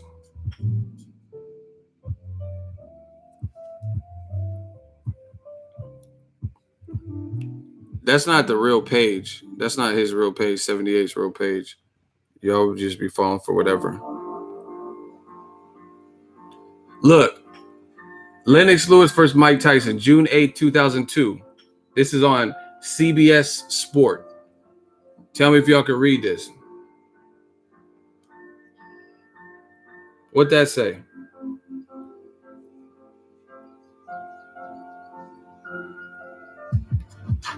Can y'all read that? How do I turn it down so y'all can see? If I just turn down the brightness, will it work?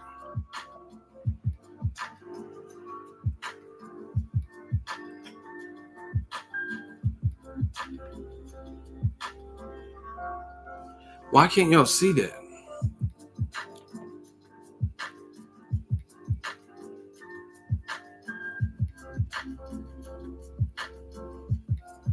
Oh, see, y'all, some of y'all can see 112 million. Yep, that's exactly how much it did. Hold on.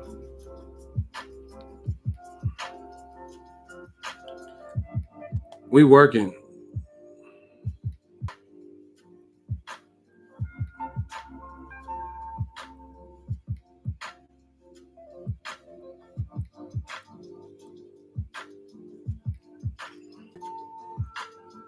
What about that?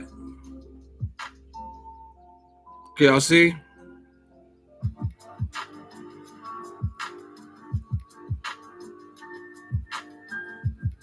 Y'all can see? Good. See, all these other fuck boys, tell them to show they work. All the dumb shit they saying, tell them to show they work. I show you mine. I show you where I'm coming from. I show you why I said what. I reference it. Once again, in the comment section, I'll put the link.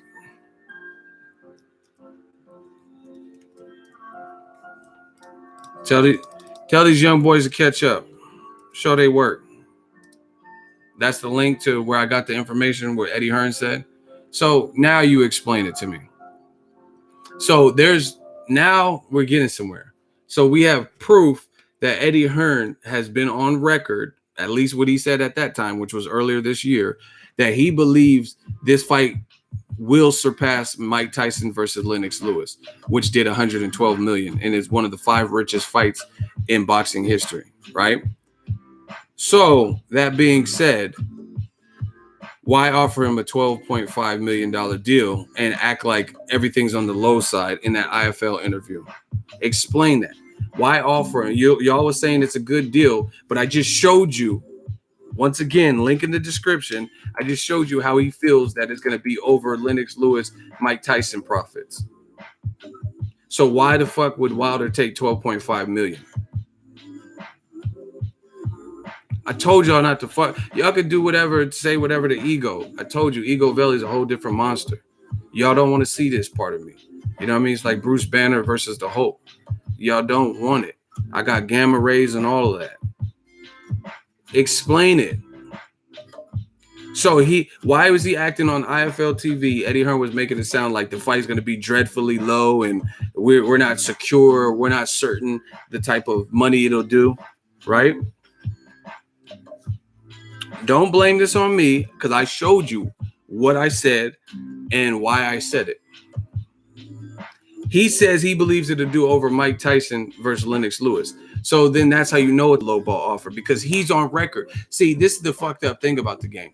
A lot of y'all, when y'all try to catch me up, y'all say shit that hasn't happened. Y'all say, oh, if the roles were reversed, if Joshua got offered, that's not the case. Don't make up fake shit.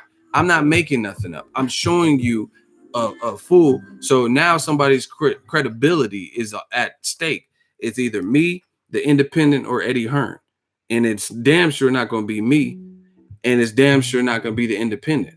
Let's see Eddie Hearn go against the independent.co.uk, a UK-based website, and say, fuck y'all, I don't know what y'all talking about. I never said those. I never said that. I never said it'll do over Mike Tyson, Lennox Lewis. So we're waiting on that Eddie Hearn response. Tell the independent.co. If you don't believe it, if it's like a tabloid, if it's a National Enquirer type of magazine, right? Then you contact them because I cite my sources. I'm telling you where I got the information from the interview. And see, this is the thing. Companies like that, they probably have it on tape. They probably have an audio at the very least. So he's not going to do it. He's not going to do it. Ego is two-faced. You about to get blocked. One face. Hey, get the troll of trolls out of here. He talking about ego is two-faced. Get him out of here. See, you see how it always reverts to me? I prove a point, I show you guys, and then they say it's ego. It's ego's fault. Ego did something. Ego's gay. Ego take the glasses off. It's always me. No matter what I say, even if it's true. Thank you, King Corleone. Get this dude out of here. Yeah, I'm talking about I'm two-faced for showing you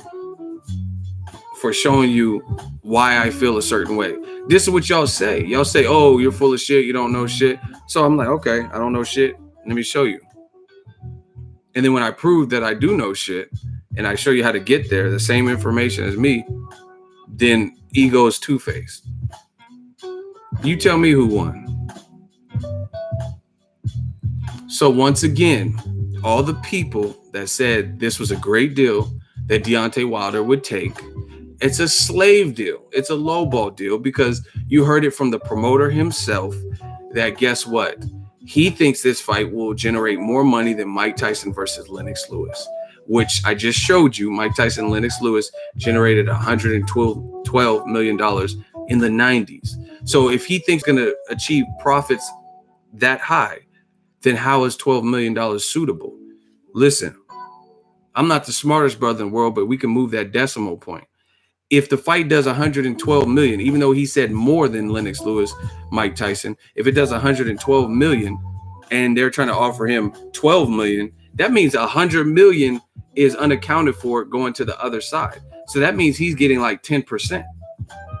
That's what his percentage would be. Somebody do the actual math. What's 12 million out of 112 million? I'm not the smartest brother in the world. You know what I'm saying? Maybe my math is wrong. Somebody do the actual math. If you have a $112 million pot and then Wilder gets 12 million, then what is it? 12%. It's easy to work with hundreds. You know what I'm saying? When you're working with like square numbers like that. And it's so convenient that the numbers are 112 million that Lennox Lewis did and 12 million. It's kind of funny to be so basically he's getting 10 to 12%. Right?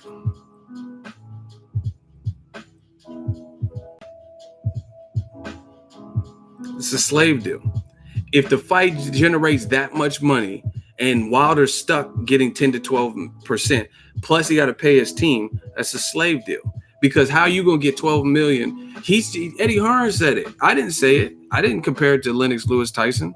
He did. He says he thinks Joshua Wilder would generate more. So Lennox Lewis versus Tyson, I just showed you. Y'all need me to show you again? I'm bodying y'all. Y'all want it? Okay. Fans want it? See, don't get me on my Money Mayweather shit. We could talk numbers. Look. Lennox Lewis, Mike Tyson. Oh, it's backwards.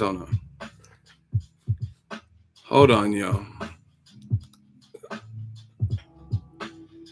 Lennox Lewis versus Mike Tyson. 112 million. So once again, if you think it's going to do better than that fight did, then why would he only get 12 million with no pay-per-view backing? How is that not a slave deal? But see, this is what I'm telling you. That y'all always go with whatever you want and whatever side you want to pander to, and then you end up looking dumb. You end up looking dumb.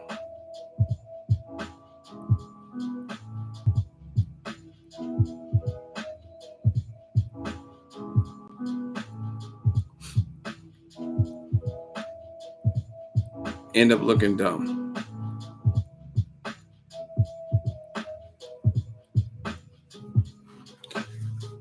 So, I mean, how is that a fair deal? I still haven't heard one person explain that deal. Where are y'all at? We're waiting. Inquiring minds want to know.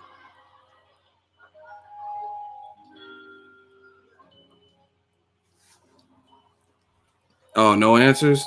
How convenient.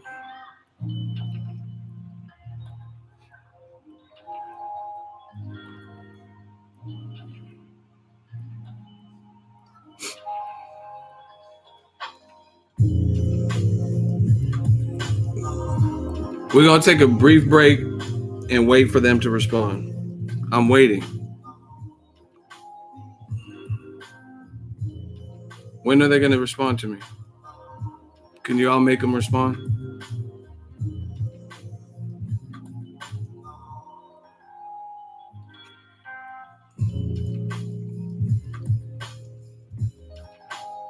They're not going to respond? And then, like, listen, I'll strip down every fucking excuse that I've heard and I'll break it down. Y'all want to know more about the flat rate, or you want me to attack Joshua having all the belts? What excuse you want me to tear down next? Egoveli. Y'all want me to tear down more about this flat rate, or y'all want me to tear down the excuse about, but AJ has all the belts? Which one do y'all want me to do first? I could talk about them both. Which one do you want me to do first? The first 5 people to respond. Okay, 1 for flat rate, 1 for belts. 2, 3 people say belts. 4 people with belts. Okay, belts it is. We talking about the belts first. So all the people are saying Joshua has 4 belts. True. One's an IBO. No one really counts that, but whatever. He has 4 belts. Second of all, you have to look at how he got the belts. He beat Charles Martin for a belt, fact. And Tyson Fury, no one's beat him in the ring. He got relieved of one of his belts, the IBF, which led to Charles Martin becoming the champion. And then the other belt, since they were free, Andy Ruiz fought for a vacant belt versus Joseph Parker. So everyone's making it sound like, bro, Ego, you saying the same shit over and over. LOL. Eddie Hearn is a car salesman. What the fuck? We know. But listen, why are you in the stream then? If you know all of this, then why are you in here? Why we have almost 600 likes? So if I'm saying that, see, you guys always act like y'all know business, but you really don't. This is my business. Boxing is my business. My channel is my business. And you say, oh, you're saying the same thing, but we might have fresh viewers. You got to understand business. People get mad. Oh, well, your intro at the beginning. It's not for you. It's not for you because you're a regular and you check out every one of my videos. It's for the next person. It's for the next person that hasn't seen any of my videos, so they know what's up, right? You know what I mean? If you know so much, then you don't have to be here. Don't listen to it if you've heard it before. I'm giving it to the people who want to. And right now we have almost 500 people in the chat, and we're encroaching $600. Hey, new boys, I'm not answering anything unless you're down to be in the hot seat. New boys. He says, Ego, answer this. Okay, I will answer it if you want to be in the hot seat. Hold on, let me ask. So it's official. Whatever you're trying to ask me, will you be down to battle it in the hot seat if it's something that we need to really adjust? Yes or no? That's all you have to say. New boys, are you down for the hot seat? And I'll answer it if you answer my first question. No, no, no, no, no. I just need you to say yes. Just say yes. He said yes before I even no, he said yes before I even asked the question. So I just want to make sure we're on the same page. New boys, will you be down for the hot seat? Yes or no? That's all you have to put. Yes or no? After you're a jerk, that's what's up. New boys, will you be down for the hot seat? Motherfuckers talking about you're a jerk, can't even spell you are. Y'all need to go back to school before you try to fuck with me. Okay, yes. Cool, we have a deal. Now you have to answer. You can ask your question. Go.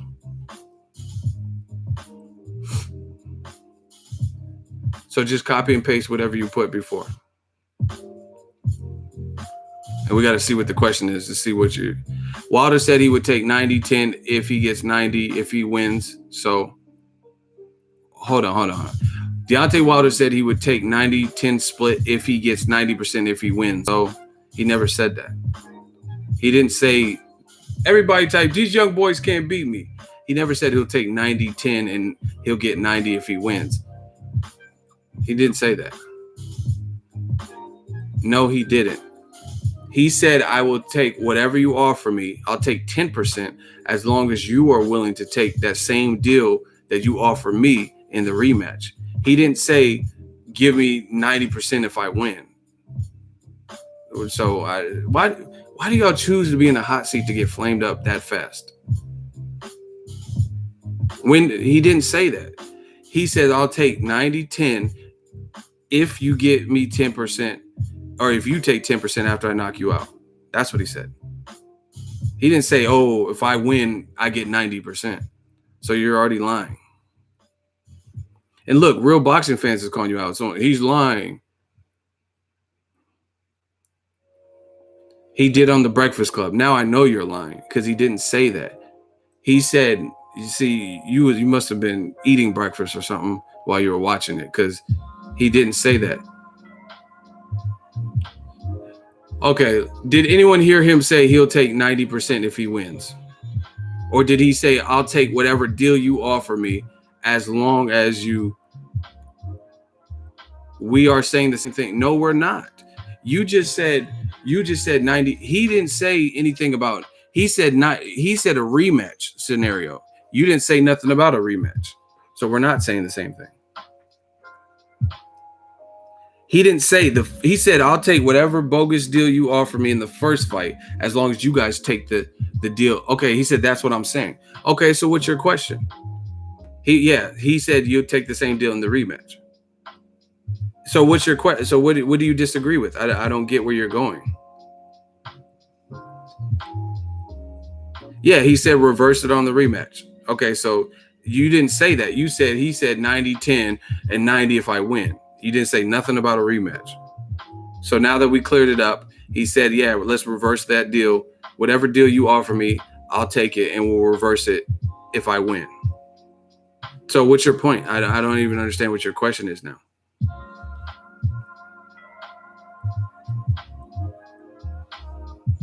See, these boys can't beat me, man. Exactly, Leon. He said, get to the point. So if he is willing to take 10%, bro, just get to your point so I can finish filleting you.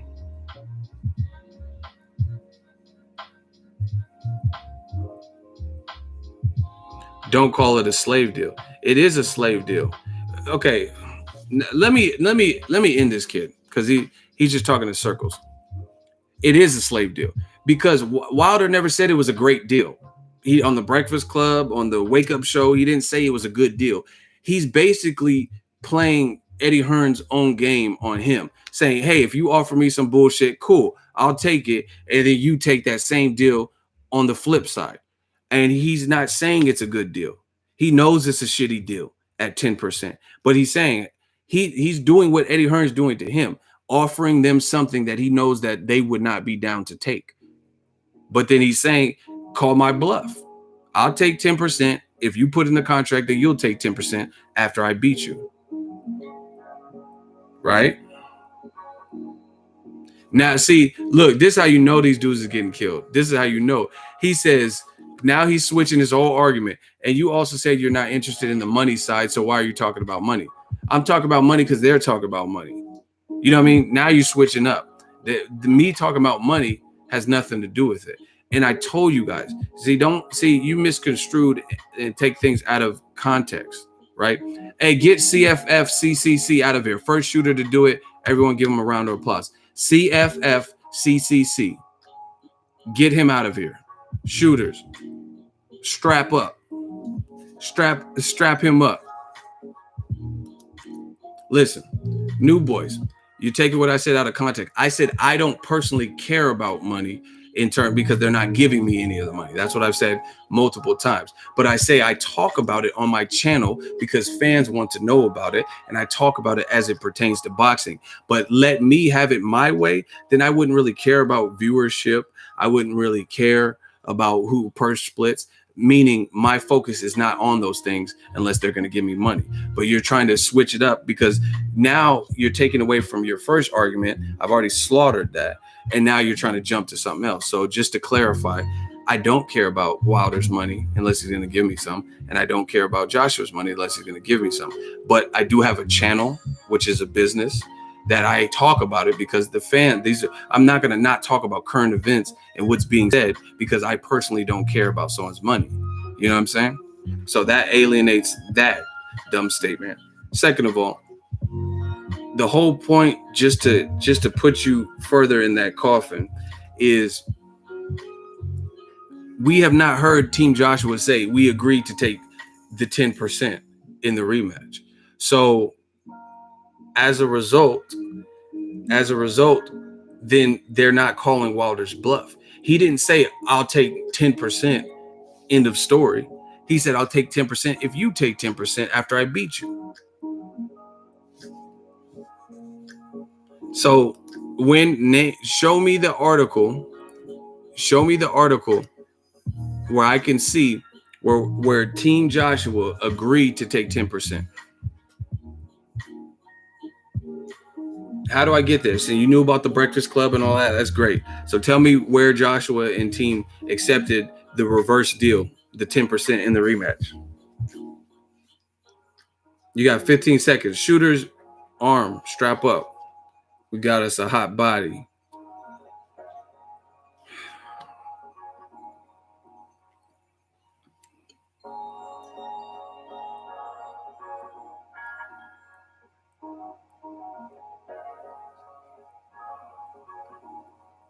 Mr. Globs, count down from 10. If he has not responded, you know what to do.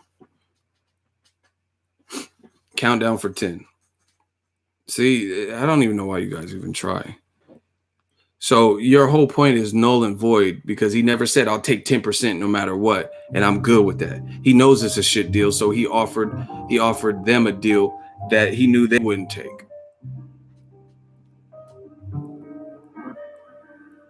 And I haven't heard Eddie Hearn, just like when Dillian White was being thrown out by Eddie Hearn, and he said, fuck it, I'll fight Dillian White in the UK, give me that money, but put Joshua in the contract. And then they didn't call his bluff by actually doing that. They just said, no, Dillian White, that's his own fight. Why would I negotiate Joshua with a Dillian White fight? It makes no sense. You guys have nowhere to run. You guys are getting slaughtered. All of you. Slaughtered. I told you on my Conor McGregor shit, we didn't come to take part, we came to take over. End of story. Egoveli. Let's get it.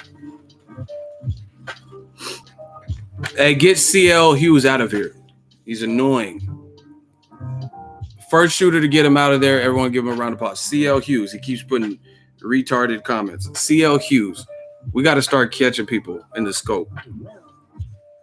CL Hughes. Thank you. Got him. See, look, they can't dispute, so they start saying a bunch of dumb stuff. So we have to fully eradicate our foes. Once again, somebody explain to me how Eddie Hearn's on record with the independent.co.uk, and he says he thinks Joshua Wilder will do better numbers than Mike Tyson versus Lewis, which did $112 million back then. He thinks it will pass that. But then when he did the IFL interview, he sounded very skeptic and very pessimistic. Like, hey, Ward and Kovalev didn't. It was a great fight, brilliant fight, but it didn't do good numbers. Now he sounded all because he knows he wants that back end money. And see, the thing with that interview, he wanted to sign Wilder. You know why? Because that way is even if Joshua gets knocked out, then he still has a tie to that fighter. You guys get what I'm saying? Like, it's like what Bob Arum be doing. Bob Arum don't care if Pacquiao loses to Terrence Crawford because he's in charge of both of their careers. Now, Bob Arum doesn't want Pacquiao to lose to Errol Spence, so he may not make that fight when Pacquiao was generating all this revenue. He doesn't want to put him in there with Keith Thurman because that's on the other side. It's just looking like Rock Nation. Rock Nation put their one of their Cotto retired, Ward retired, so they put one of their last names in there in boxing. Rigondeaux in there with Lomachenko. Lomachenko beats Rigondeaux ass. Now he goes back to Rock Nation as the loser of the bout. That doesn't hurt Top Rank. Top Rank's doing good with Lomachenko. That's why Eddie Hearn wanted to sign Deontay Wilder, because he would win either way, no matter who won, Joshua or Wilder. If Joshua knocks out Wilder, good. He's already been my fighter. If Wilder signed to Matchroom and knocked him out, good. He knocked out AJ, he's still my fighter. It's very simple. Here, and now since I went over the belts thing, let me get back to this flat rate deal. Yo, y'all got to get these likes up. 575 likes. I've been freestyling this whole thing. Let's get it. We need 575 ASAP. ASAPolous. We grinding.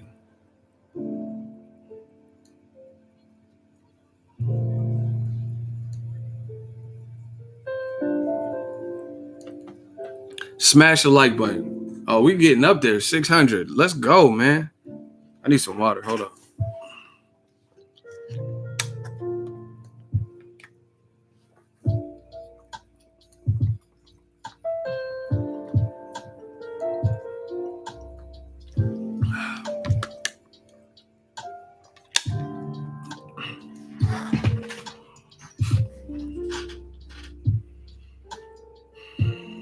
Why y'all make me do these boys like this?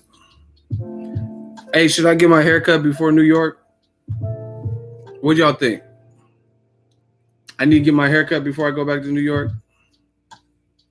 Cause I don't want to be all fucked up looking. Shout out to Ego Best Boxing Channel. Shout out to you, Fans Perspective. We working. Someone said wolf out. Yeah, I'm about to be a werewolf.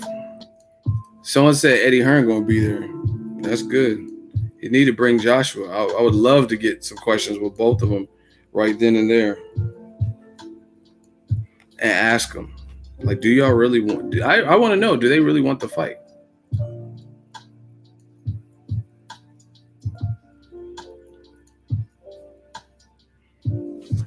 Y'all promoting these slave deals and be cool with it. Like I said, I mean, and the thing is, I'm not even mad at Eddie Hearn. Like, I'm mad as a boxing fan, but I understand this is business. This business you see shadier shit than this. Like, you know what I mean?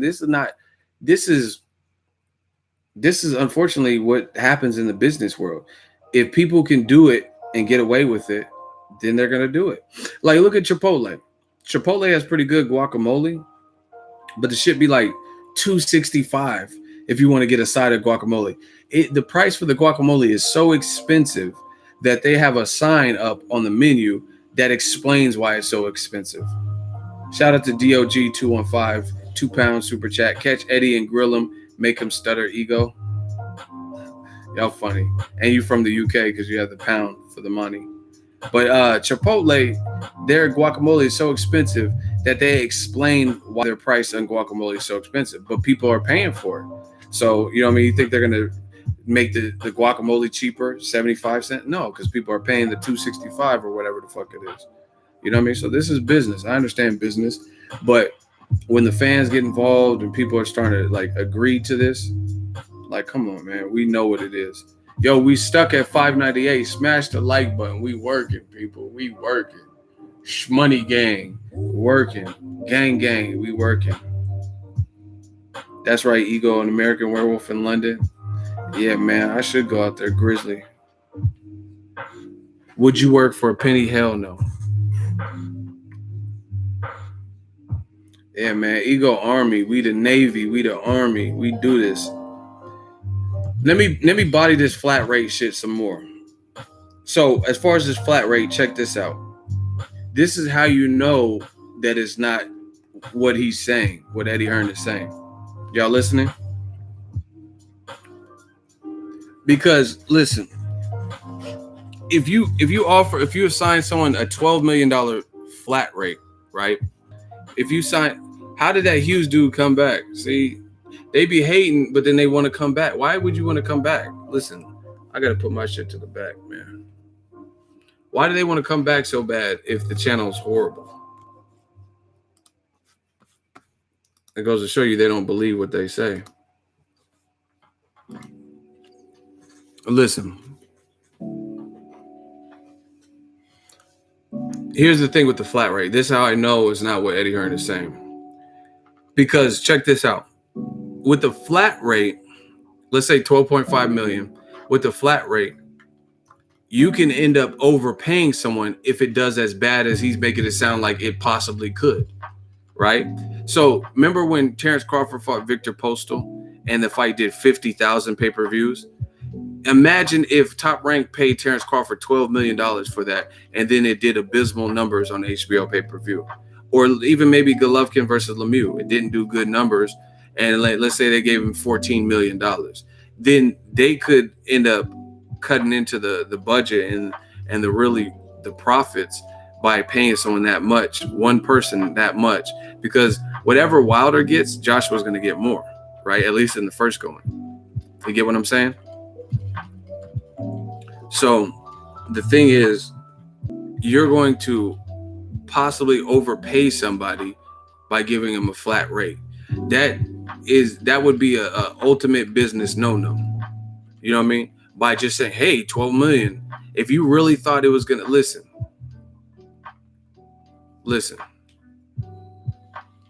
If you really thought the fight was going to tank and it wouldn't do good numbers, then why would you offer a flat rate to give someone $12 million?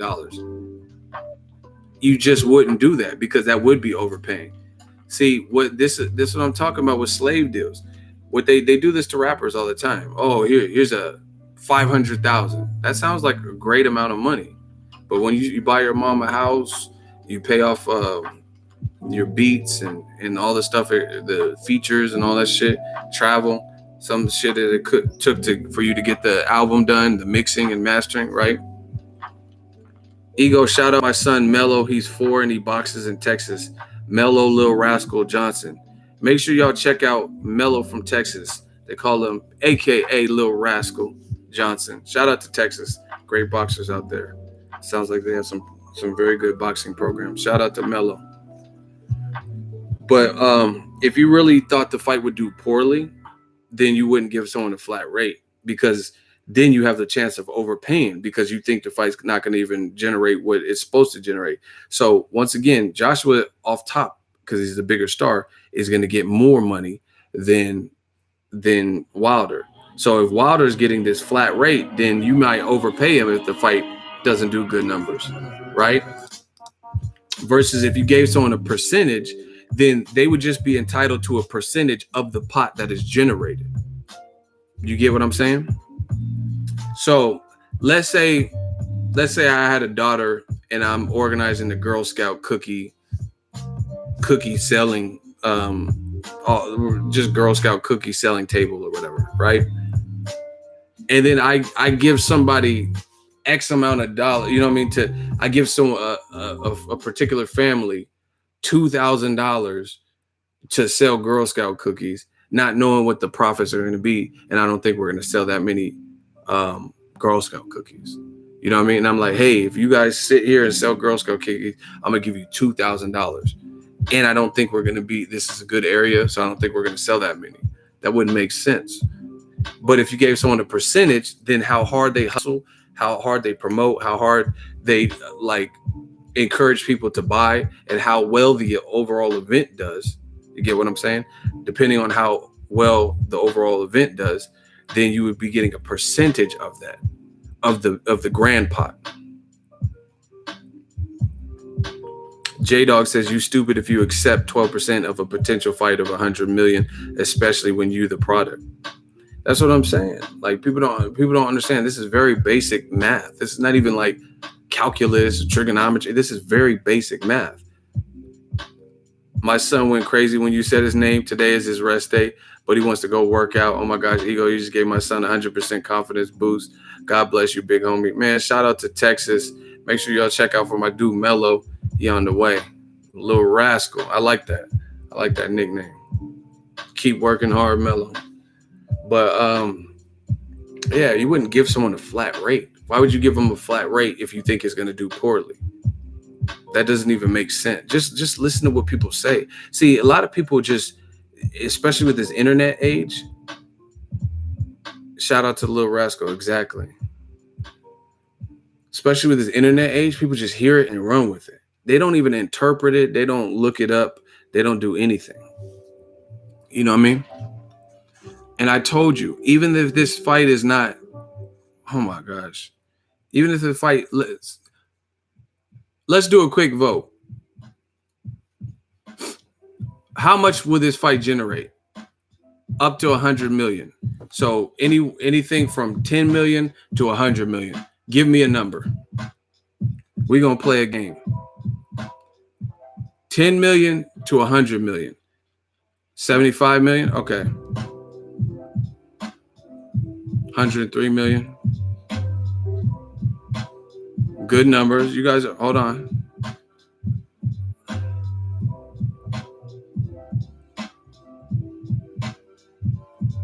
$50 million, 60 million. Okay. Man, my internet is tripping. Hold on. We got too much fire coming. But see, you're doing too much talking about 70 million tops. How can you speak for multiple countries? You know what I'm saying? Oh, 70 million tops. How do you know it's tops? How do you know it tops at 70? Like, honestly, ask yourself that question. How can you say 70 million tops? How would you know what two different regions would contribute? What is 30% of $70 million? Watch.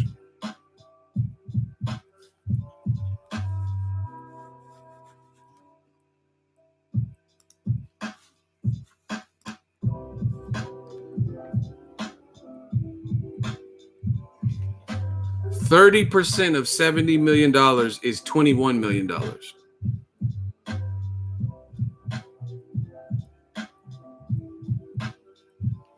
So if he settled for, that's 30% is lower than what the percentage that Joseph Parker got, right? So if he settled for 12, I'm not the smartest brother in the world, but 12 times 2 is 24, right? If you have 12 hours in a day and you double that, that's the full day, right? So he's almost getting double by getting a low 30%, right? Just off the number you guys gave me that you think it could possibly do. What is 30% of $100 million? I don't know why y'all play with Egoveli. 30 million. So even if he's getting a 30%, which I think he could probably negotiate a little bit more, right? Based on what his mouthpiece and what he's bringing to the table. That's on the 30 shit. Let's do 35.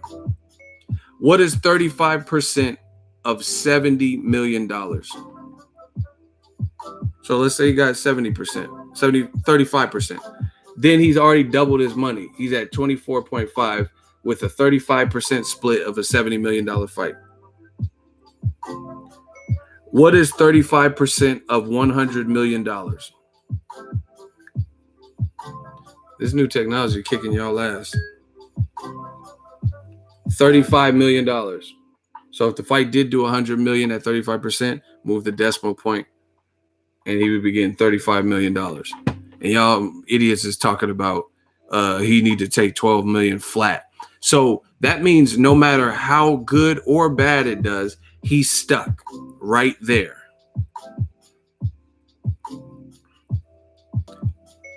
What is 30% of $50 million?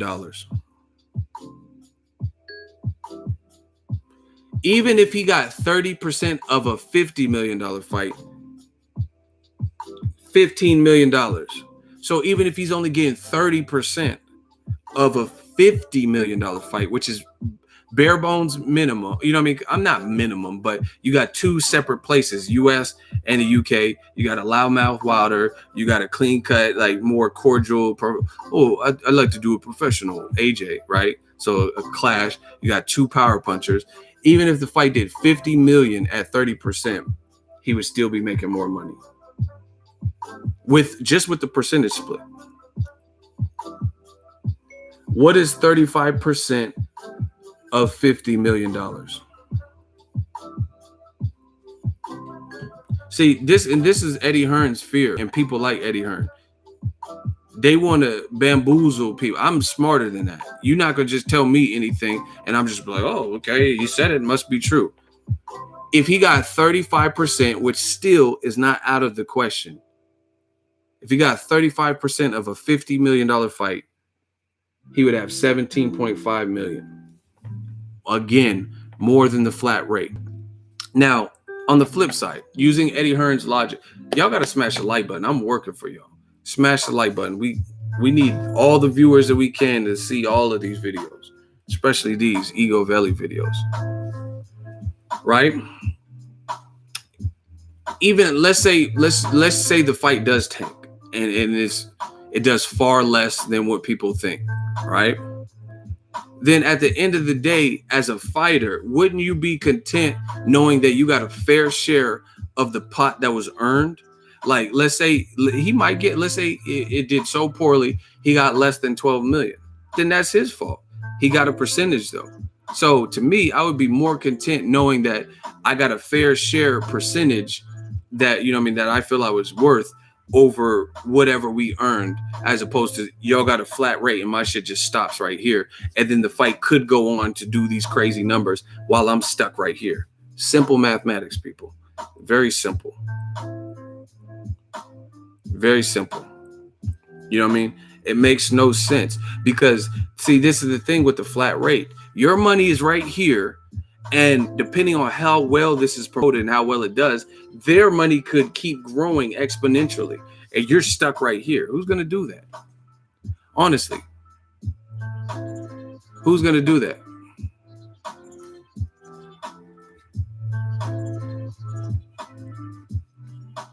Who's going to do that? Why would you want your money to stop even if the event is super successful, like the Black Panther movie, and your money just stops and their money can keep growing if it's a massive hit? So win, lose, or draw, let's say AJ gets knocked out, but he got a great percentage of a high selling fight. Sir, $5 super chat. High risk, high reward. Scared men or dead men. Good work, Ego. Hey, J-Dog, save your breath. I just blocked him. It's not even worth it. We're not playing games anymore.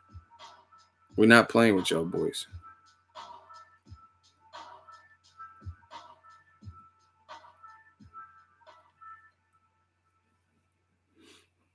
So that's that.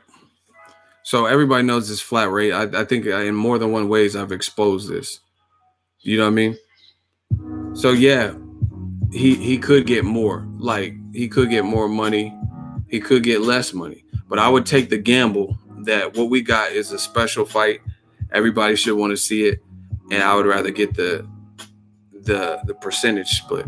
Because then at least if the fight did bad, I still got what I was owed out of the pot of what it was generating. As opposed to if the fight, you got to look at both sides of the spectrum.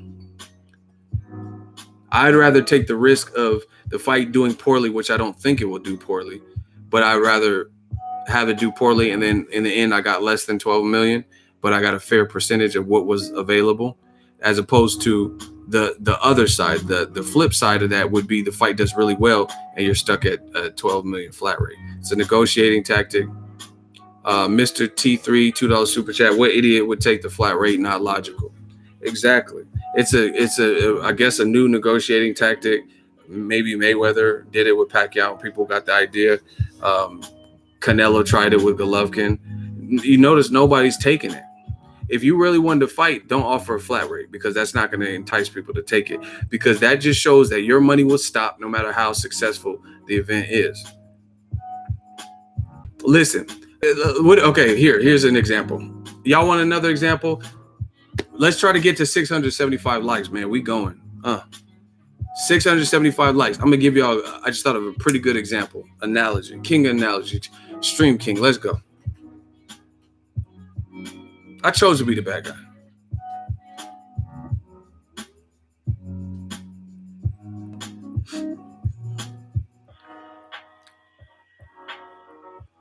I got an analogy. All right. What if YouTube, listen, you guys listening? Hold on. Y'all got to be with me, because I'm not giving this knowledge, these examples, unless I know y'all are paying attention. We need to get the likes. Try to get them to like 675. Smash the like button. And can I get a hell yeah in the comment section?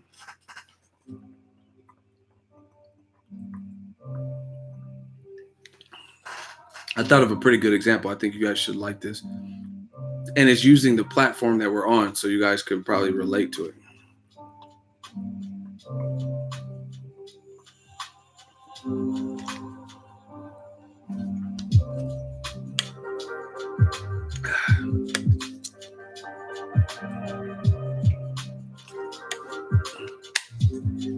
It's a water bottle. It's not actually a Powerade. It's like a water jug. I got it from Costco. It comes with two of them. All right, check it. Y'all ready for this analogy? I'm a YouTuber, right? I'm a YouTuber. I make my money on YouTube. This is what I do full time. This is how I go to fights. This is everything. This is how I pay my cell phone, pay my car note. This is my job, right? If YouTube, let's say I had a viral video of Floyd Mayweather slapping the fuck out of Pacquiao. And I'm like, man, everyone's going to love this video. I got the best camera angle. I'm the only one with this exclusive footage, etc. Hey, shooters, be on deck. I can't do no hot seats right now. If you see somebody talking crazy like Bedoff, thank you, because we're not here for the distractions right now. All right. Once again, I'm a YouTuber. This is how I make this is my grind. This is my hustle. This is how I make money, right? So let's say I had this viral video I know is going to go viral. It was Floyd Mayweather in public slapping the fuck out of Manny Pacquiao. I'm the only one with the footage, right? Right? Are you guys listening? And I know I got a gym right here. I'm like, man, this video is gonna blow up, because everybody's gonna want to see this. It's an exclusive, ego exclusive. I'm the only one with this footage. Let's say that these are just hypothetical numbers, so don't get tickled. But let's say YouTube seen it, and they said, obviously this is not how it works, but let's say YouTube reached out to me, said, hey, if you upload that video, we're going to give you $650 for that video. Flat rate, right? $650. Now, one could argue, if this was the fact, they could say, hey, you've never made $650 on any other individual video, right? Or if I get paid the regular YouTube way, I get paid by the audience retention. Me and YouTube split. We get a percentage split of that video. YouTube takes their cut, and then I get the lion's share, right? But I get a split. My money won't stop. So if the video does 1 million, 2 million, 3 million, I'm going to keep getting money from that video, right? Why would I take $650, a flat rate, when the video could keep growing and keep growing, and I could get more money in the long run by being patient?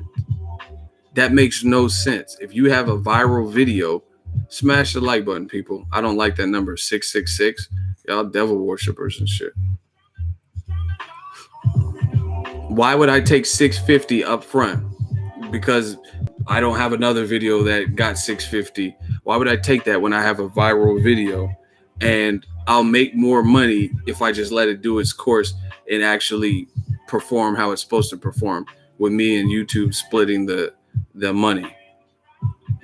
It doesn't make sense, and I wouldn't do that. I'd be like, no, I'll take my chances. I got something hot.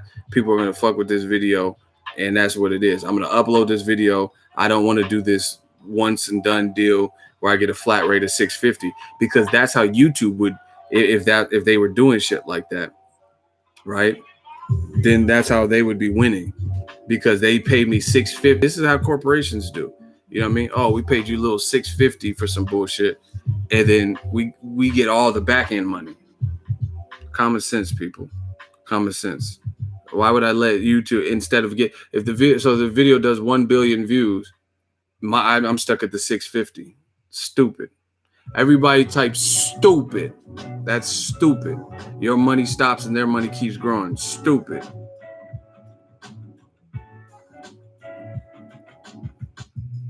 I'm gonna wrap this up, but I got one more analogy beat for y'all. I think y'all should like it, for my music heads.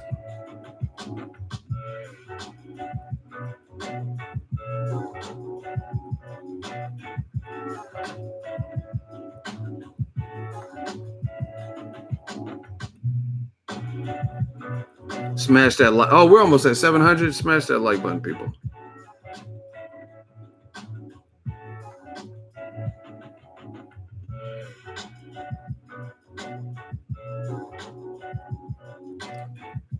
Y'all want this last analogy?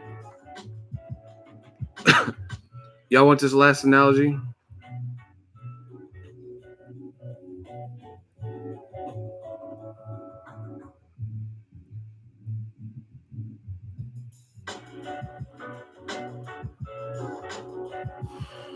If y'all, oh my gosh, we're almost at 700. We need that 700.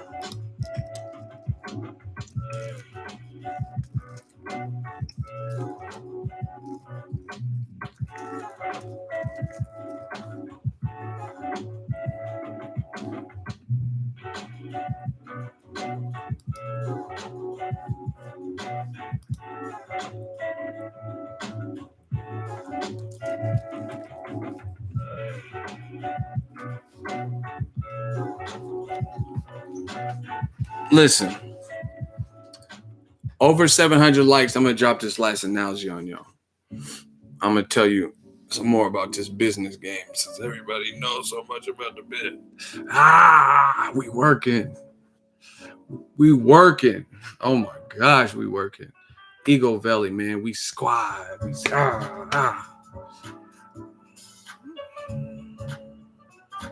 We working, people.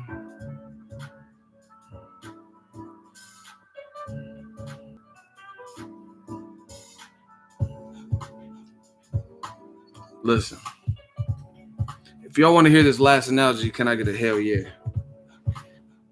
Can I get a hell yeah? Y'all got to work for this.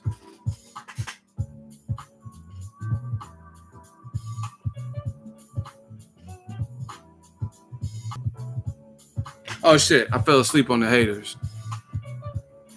Shit, I be dozing off when the haters come around. Oh shit, the haters still here? Okay. Ego Army, we just getting that money. We having fun with this game. They want to hate so bad. Sometimes you gotta fall asleep on the haters. Like, oh shit. Oh shit, y'all still talking shit? Oh. Sometimes I be dozing off on the haters because they don't be talking about shit. Oh shit. You ever be sleeping and your head get heavy as fuck and you be in a car or something like? Feel like a newborn. You know how newborns got no neck muscles? Newborns just be like that Fresh Prince. Remember when he knocked at the door? Do. Newborns ain't got no fucking neck muscles. They like, damn, you gotta hold the baby head up and shit. Like, damn, baby, what the fuck is wrong with you?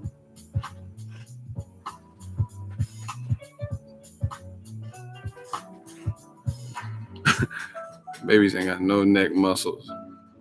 I had neck muscles as a baby. I was like, I'm good, cuz. I came out the womb like, what's up? Where the doctors and shit? I was like, hey, cuz.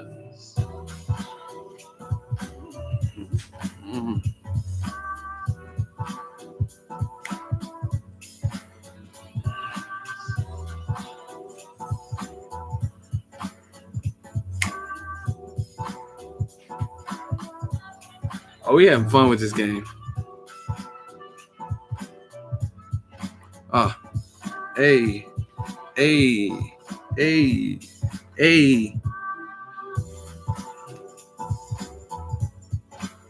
Can I crip walk? What? I'm from Cali, baby. They teach us how to crip walk in school. I'm from Cali. What? You like, hey, cuz, what's up, low? I keep my khakis creased with a cup. Let me stop. Listen, sipping liquor out of sippy cup. Oh, y'all want that blood walk? That damu? Man, shout out to all the gangbangers that be watching my shit. Gangbangers be like, we fuck with you, ego, cuz. We fuck with you, blood. They be like, what's bracking, ego? We fuck with you, so woo. I'll be like, oh, shit.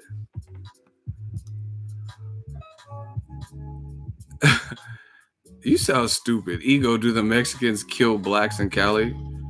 Get the fuck out of here with these stupid ass questions. Ooh, the Mexicans killed the black. Hey, blood, I don't know about none of that. Shout out to we working. Listen, speaking of Crips, y'all ready for that last example? So, how many people know OT Genesis? He's the one that has the song, I'm in love with the cocoa. Who's heard that song? I'm in love with the coke. Anybody heard that song?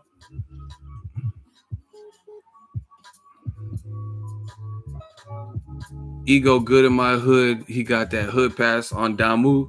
Shout out to Texas, man, holding me down, holding the kid from the Bay down, West Side. All right, so y'all know about I'm in love with the cocoa. Okay, great. I'm in love with the... So Jermaine Dupri, y'all know what this is. Jermaine Dupri, So Deaf, wanted to discover Bow Wow and Crisscross. Because I'm the Mickey. He was on the Breakfast Club, right? And he says, he revealed that I'm in love with the cocoa. OT Genesis, he's a Crip, but he's a rapper. He's a rapper that performed that song, that wrote the song or whatever, right? He says, Jermaine Dupri says OT Genesis was shopping beats online, like looking for beats, and he found that beat on like SoundCloud. So he reached out to the person and he paid them $200 for it. And the up-and-coming producer, like, oh shit, I've heard of OT Genesis. He wants to buy my shit. Cool. Sold his shit for $200 flat rate, since y'all love your flat rate so much. And then that beat went on to be like a commercial hit, and it went platinum. It did over 3 million singles sold. Ego, you got a hood pass in San Antonio. Shout out to Texas, hold me down. Texas. Let's get it. So, I'm in love with the cocoa. Blew up at the time, you know what I mean? The producer sold it for $200. Here, I'm gonna put the link for y'all. Check the link in the description right now. Right now, we dropping it. See, I dropped the science. I'm gonna drop it a couple times. That's the interview. Jermaine Dupri was on the Breakfast Club. Says OT Genesis purchased that beat for $200, right? And that's the thing. I told you this game is, you got hustlers and you got people who get hustled. You got players and you got people who get played. what side are you on? It's not about east or west. So the producer, he was just so eager to get on. You think OT Genesis, like, no disrespect to him, he seemed like a cool dude, but honestly, do you think OT Genesis song blew up and he came back and he gave the dude some more money? Nah. I think Jermaine Dupri might have even said he went and bought like a Lambo or something. You know what I'm saying? So my man OT Genesis whipping and crip walking and shit, all on in front of the Lambo and shit. He got that beat that he see. I mean, you got to give him credit because it's not just the beat. He made the catchy hook and all that, but together, that beat in conjunction with what he wrote and how he performed in his voice, it went on to sell, and the motherfucker sold the beat for $200. That's why these producers, the smart ones, they'll have you sign lease agreement. I did music, so I know how this shit goes to a degree. You know what I mean? I didn't do it on like I was signed to Universal or nothing, but I know a little bit. I know about 360 deals and shit like that, right? And the thing is, that's why these producers got to smarten up. And see, this people, I'm telling you, especially people from the hood always get played. They get played because these big corporations, Barry Hearn put a silver spoon in Eddie Hearn's mouth. Like, meaning, there's nothing wrong with it, but Barry Hearn was already successful. So naturally his son gets to take part in the business when he gets of age. You know what I mean? He's been groomed for this. That's what happens. You know what I mean? It's just like T'Challa and the Black Panther. It's not anyone's fault, but T'Challa came from a royal family. So when his dad passed, he inherited the throne. And the only thing to take it away is like royal blood on Challenge Day. You get what I'm saying? So there's nothing wrong, but I'm telling you, the big wigs, the people in position, they know the hustle. You know what I'm saying? And they will hustle the fuck out of you. So you got to step up. It's no one else's fault but your own. The kid who made that crack beat for "I'm in love with the coke," he motherfucker got $200, which you can't even buy a PlayStation 4 with it. I don't know how much it costs now, but you get what I'm saying. You can't buy no PlayStation, an extra controller, and a game for no $200.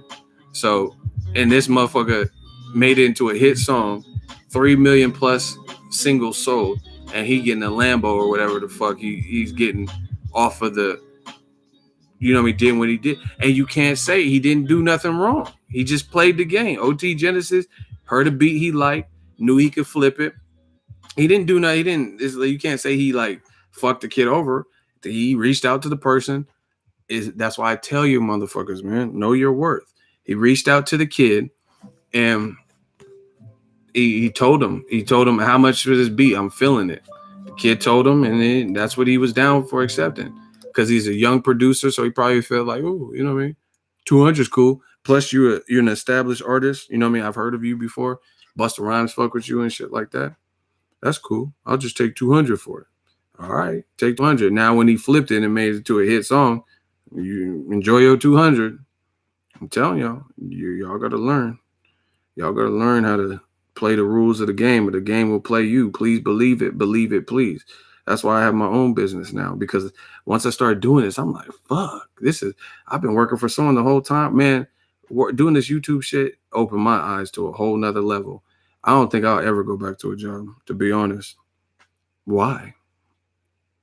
I get to do something I love, wake up when I want. I'm my own manager. If I fail, I have nothing. See, when I worked other jobs, if I fail, it wasn't necessarily my fault. My team could have sucked, or I could have bad leaders, bad, you know what I mean, people, staff members not showing up. Tad, somebody, shooters, get him out of here.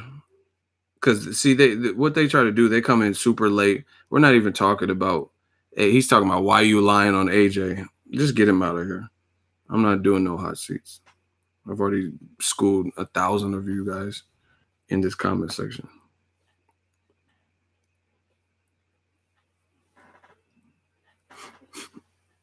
But yeah, man, like I said, the game will play you.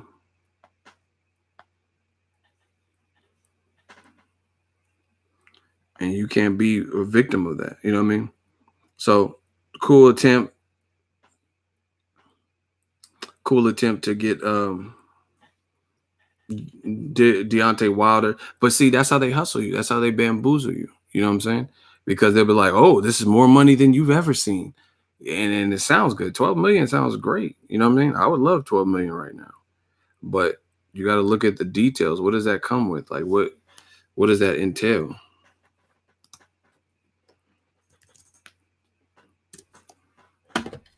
Here.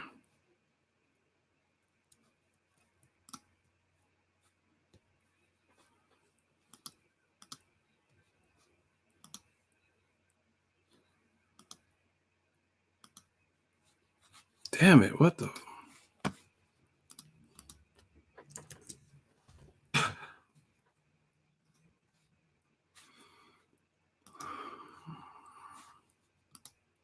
it's funny too, because a lot of people here, listen. Producer, but I remember like the producer that did the Coco beat, right? For OT Genesis. He lived like down in like some no-name part of Alabama, right? This little kid. And he made the beat on his school computer. I went to go sign him to give him a publishing deal. And he put the beat up on the internet for $200. Wow. OT bought it, and OT sold 3 million copies. That's fair business. That's fair business. I mean, it's fair business, but that's what I'm saying. They starting this themselves. They doing this themselves because they want the world to hear these beats so bad that they putting themselves in these type of situations. So it's like you gotta. I mean, you know, how you get on is how you get on. I can't tell people what to do, but I'm saying that's a situation where that type of stuff happens where you like, damn, he just gave me $200. He got him rave. Got a rave. Can you go back and get? No, you can't go back. That's what I'm saying. Wow. You sold it. This is what you wanted. You wanted everybody to get your producer. But I remember. Y'all hear that? He said OT Genesis got a Rolls Royce, a Wraith. Fuck you mean? He got a Wraith off that.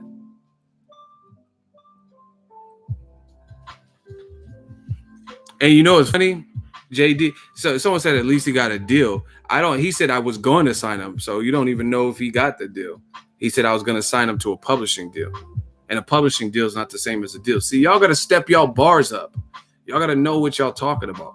There's different types of deals. There's 360 deals. There's publishing deals, right? There's major distribution deals. You know what I'm saying? Like, and the funny thing is Jermaine Dupri's story right there. He said the kid that made the beat was from Alabama. Where's Deontay Wilder from? Alabama. Yo, listen, black-owned businesses, step y'all game up. They will get you. They will get you. If they could get you, they're going to get you. Black-owned businesses. You know what I mean? Some people still look at black-owned businesses as, like, inferior. Like, you know what I mean? Oh, what's Black Panther? That shit ain't gonna do nothing. Black director, black fucking monkey. You know what I'm saying? Some people look at it like that. There is still racism in this motherfucker. So, you know what I mean? Y'all tell Walter should take it, okay? And then when the fight generates 80 million or 100 million, way better than Eddie Hearn's estimation, and then you stuck with 12 million, just like the motherfucker that sold I'm in love. That was a good song too. I'm in love with that go. You know what I'm saying? You sold your shit for $200. You sold your shit for $200. What can you buy with $200? That motherfucker JD just told you. Y'all know what this is? He bought a Wraith. He bought a Rolls Royce off of your shit, or a portion of your shit. Part of the creative process. So $200 and maybe your name in the credits. Maybe. I don't even know if that was included in the deal. You know what I'm saying? So y'all take these fucked ass deals. Y'all take these slave deals. Listen, Showtime, HBO, like I'll work. Like there's a thing. Like, have you ever heard of? Y'all gotta step your bars up, man. I'm sick of talking about this. Y'all gotta step your bars up. There's things like affiliate programs, but you get like a percentage. Don't give me a flat. I don't want, like, let's say you did an affiliate. Like, even some people don't realize you can do affiliate programs. Like, have a channel like mine, you can do affiliate programs through Target. And like, let's say I was a photography channel. I can show products that Target sells and then post the links in the description. And then you get a percentage based on what they sold. I wouldn't want Target to give me $150 no matter what. Because what if a lot of people fuck with the channel? What if Ego's Army fucks with the channel and people are buying my shit galore? They fuck with me. No matter what size my channel is, they fuck with me and they take my word because I built this trust in the community. I built this rapport with you guys. Don't give me no flat rate. You know, I don't want 150 because what if I have a great month where I'm, like I said, a photography channel. I sold 5 Canons. I sold 3 Nikons. I sold some Sony camera lenses. You know what I mean? All that off of my word, my hustle, me building a rapport. That would have been, if it was a percentage, that would have been way more than $150. So y'all let these motherfuckers get you. They ain't gonna get me. Y'all gotta watch American Gangster. Denzel was telling you the game. Frank Lucas. I'm on my Frank Lucas shit. Without the mink. Because I ain't gonna get caught. I'm on that Frank Lucas shit. Man I work for own half of a business. They don't own me though. They don't own me. Y'all take these slave deals. I ain't taking slave deals. We independent. Hey, we independent hustle plus muscle. We independent hustle plus muscle. We out here. We get it. I'm Frank Lucas. I'm American Gangster. I did this my way. Frank Sinatra. This is the American dream. I ain't talking Edislandi Lotta. It's the other American dream. And we getting the head of steam, man. And that self-esteem. Let's get it. Y'all take these slave deals. I'm just trying to help y'all out. Don't just be quick to take whatever deal is offered to you because it sounds like a lot of money. Look at the fine print. Have you ever applied for a credit card and you see your bill and you what the fuck is this? Why do I owe $99? Oh, there's an annual fee. There's a yearly annual fee just to have this credit card. That's some dumb shit. Listen, credit card companies, I don't want it. If there's an annual fee, I don't want it. What the fuck are you gonna charge? I used the card and paid off and I'm on time. You gonna charge me $100 a year, every year. This ain't Amazon Prime, bitch. You know what I mean? You're gonna charge me $100 a year just to hold the card? I'm not doing it. You know what I'm saying? You gotta read that fine print. Shout out to James Pendleton, a $10 super chat. Keep at it. Love the productivity and content. Thank you very much. Ego is motivating, man. I'm just trying to help you guys grow your businesses, your endeavors, help you realize your visions, whether people believe it or not. And like I said, Wilder's smart. Don't go to Cardiff because Eddie Hearn's trying to put pressure on you to go to Cardiff. If you and your team decided this is not the right move for us and they're going to try to ambush you with some Dillian White shit when you're trying to fight the other man, then work on your own plan. Work on your next fight. And I told you, if the Joshua Wilder fight doesn't happen next, Wilder has free carte blanche to fight whoever the fuck he wants. He could fight David Letterman if he wants. I don't care because we know who he's trying to fight and we know what's being offered. You know what I mean? Wilder's team has a counter offer that they sent, and Showtime has said he heard that too, and he kind of confirmed it. Where's Eddie Hearn? Has Eddie Hearn said anything about the counter offer? You know what I mean? Just listen to what people say. That's all I'm asking. Eddie Hearn and Joshua have not been consistent. The 1 minute they're saying, oh, yeah, if he really wanted to fight, then he should have sent us a deal. And then the same shit I was telling y'all, I'm like, when does the B side send the A side the deal? Right? And y'all justified it. See, y'all run with stupid shit until you get ran into a dead end. You know what I'm saying? You follow the crowd. Sheep. I'm a wolf in a world full of sheep. There's a difference. You know what I'm saying? Y'all just let someone lead you astray. Like y'all been walking 15 miles in the wrong direction because you trusted somebody's leadership. Oh yeah, it's this way. I promise. This is how you get to the oasis. And y'all follow somebody in the sweltering heat for 15 miles and you're going in the wrong fucking direction. Know who's leading you. Anyway, yeah, it's just been inconsistent. Just listen to what's being said. Oh, we want to fight Wilder next. Then why are you bringing up Dillian White? Why are you bringing up Alexander Povetkin? Why are you bringing up Gerald Miller at the Barclays? Don't talk about none of that. Don't be stealing videos. Who? What are you talking about? Y'all just be saying stupid shit. Listen, Joshua said, tell me I'm lying. Eddie Hearn, oh my gosh.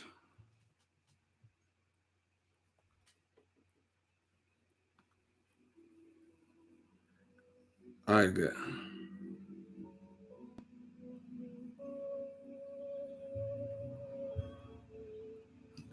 Y'all really have Egoveli going in on you.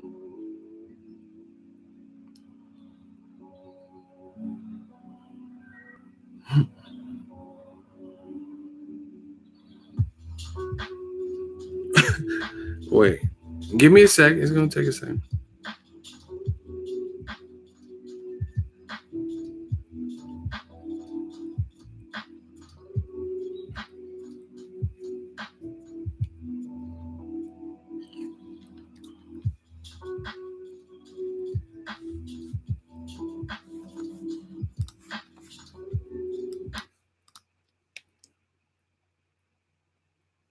What does this say?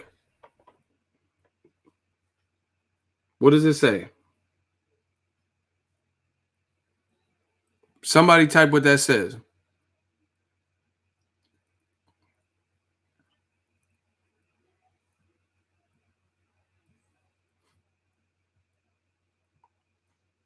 What does that say? Y'all can't read? Y'all be roasting Floyd Mayweather, but y'all can't read either. Okay, King Corleone, boom. Eddie Hearn, over my dead body is a 50-50 split, Joshua Wilder ever happening. That's exactly what it says. Eddie Hearn, quote, over my dead body is a 50-50 split for Joshua Wilder ever happening. Right? Okay. I don't know why y'all want Egoveli so bad. See, the thing is, I told y'all fucked up. Y'all keep calling me biased and stuff. Now it's just making me work harder. And it's working harder to prove y'all wrong in the comment section. Oh, you're biased. Okay. We're going to see who's biased. King Corleone, copy and paste what you just said about the dead body and paste it again while I pull this up. So you guys could just see. And you guys could type the same thing in the Google search. See, the thing is, you could fool some people who don't cover boxing or don't follow it. I make stories about all this shit. King Corleone, if you could copy and paste what you just wrote, right? So people have it fresh in their mind.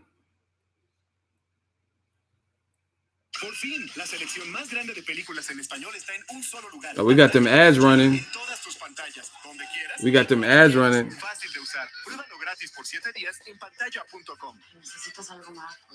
Oh, they got Spanish ads on my joint? Hey, King Corleone. And they're happy with taking 60-40. Give me 50. I'll take 50-50. Give me 50 million. You hear that? Could y'all hear that? King Corleone just quoted the headline, over my dead body is a 50-50. Is it a 50-50 split with Joshua Wilder ever happening? Once again. But he's been calling me out, no offer. We offered him a lot of money, you know, like, what's it, 10 times the amount he's earning. So listen, I heard that there's $100 million on the table and he wants a 60-40 split. So I'll say this, offer me $60 million straight up and you take the rest of the gate. If there's $100 million and I take 60%, they should offer me $60 million and I'll take that for every heartbeat. But you have to be realistic because talking about it isn't always realistic. We looked at the stats, the figures, and I take 60%. And I heard that there's $100 million. But he's been calling me out, no offer.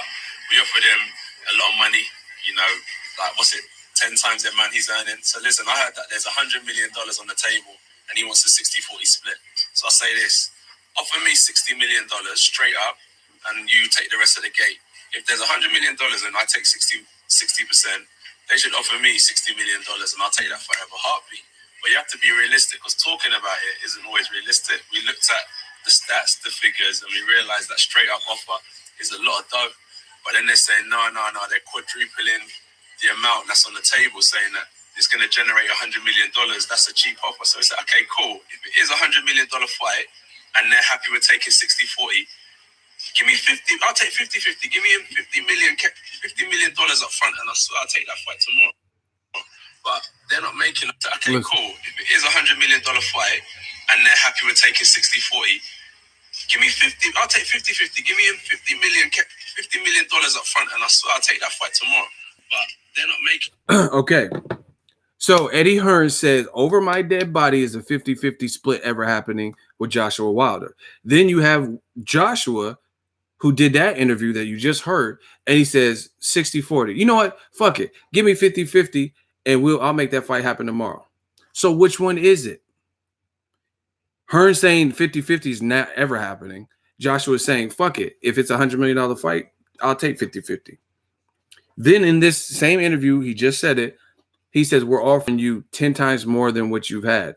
Eddie Hearn said it in the IFL TV interview, a different amount. He said, we're offering you 4 times or 5 times your best purse.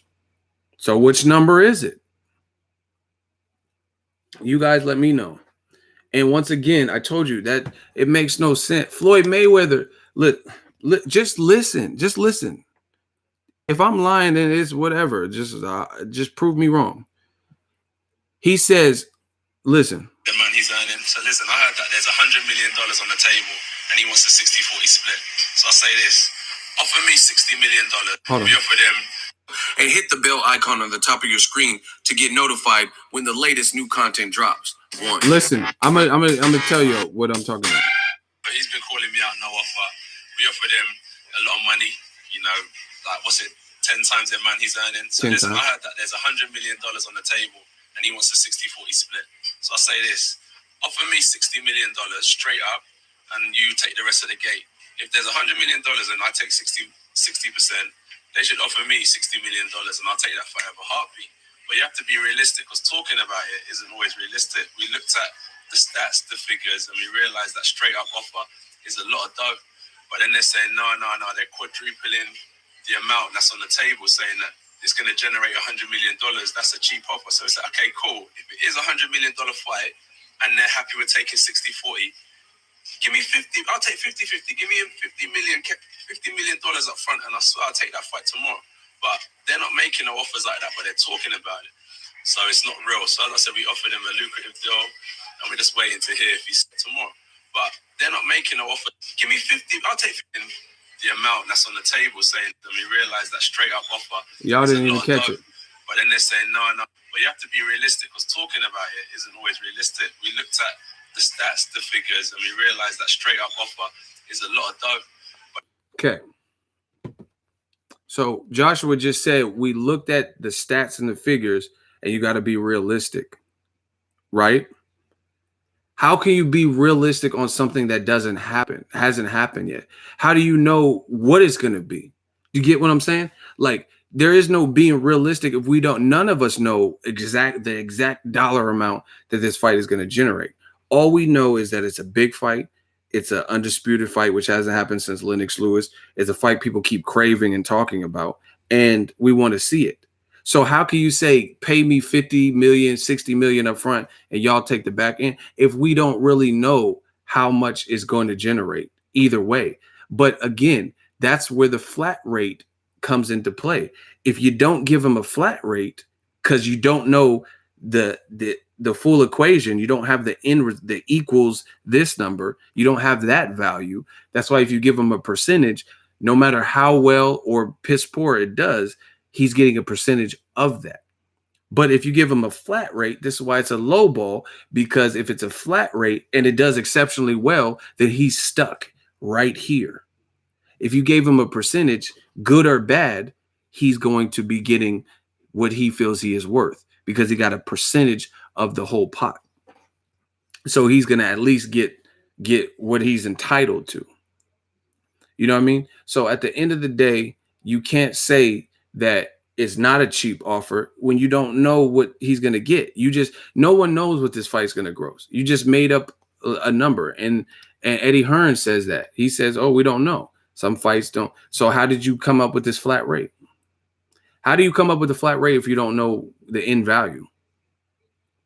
Somebody explain that. If you don't know the end value, how do you know that 12 million is fair? When you don't know how well or bad it's going to do. It's all a shot in the dark. It's all a gamble. The fight could do magnificent, like Black Panther movie, where it beats Titanic. So this is the thing. And AJ's like trying to sound like real politically correct and super smart, but this is how you can always question the what was being said. Just putting on the proper voice, that doesn't get it. You got to tell me more than that. If you don't have the end value, how do you know that's a fair offer? Somebody answer that question. If you don't have the end value of, because it hasn't happened yet, then how can you say your offer is fair? When some speculate that it could do 50 million to 100 million, which would make that offer piss poor. So again, to avoid all of this, offer him a percentage. If he gets a percentage, then good or bad, he's getting a percentage of what was accrued, a percentage of the total pot. Versus being stuck at 12 million. He's like, oh, we offered him a lucrative deal based on the numbers. What numbers? We don't know what it's going to do. If you don't know, then you can't say it's worth it. You know what I'm saying? You can't say it's a lucrative deal because it's a shitty deal depending on how well it does. Now, on the flip side, if it did piss poor, then I guess they overpaid. But nobody's expecting this to be piss poor. Every time I drop a video, I'm getting views on it. So it's the boxing fans aren't dumb people. We know what we want. The fact that people are going back and forth, and I got people, British people, UK people, maybe some people from America saying, oh, you're stupid, you're biased, going back and forth. I mean, just proving that this is a big fight. All I want to do is see the fight. You know what I mean? But you can't say it's a good deal if you don't even know how much it is. But again, a flat rate is the only thing that will prevent what's fair, what's reasonable, because no matter how good or bad, he's stuck there. And if it does like what people forecasted to do, then it's a bad deal. You know what I mean? If you get a percent, then you're still getting a percent of what you're getting, a percent of what the event did, good or bad. That's how you know flat rates are the new, just so it's said, flat rates now seem like the new cop out for not making a fight. Oh, he's only worth this much, because now you're putting a standard on what it is. You know what I mean? Versus there's some industries where they'll charge you for your time based on your time, based on their time. You know what I'm saying? Like, I don't know. I'm trying to think of an industry that does it like this.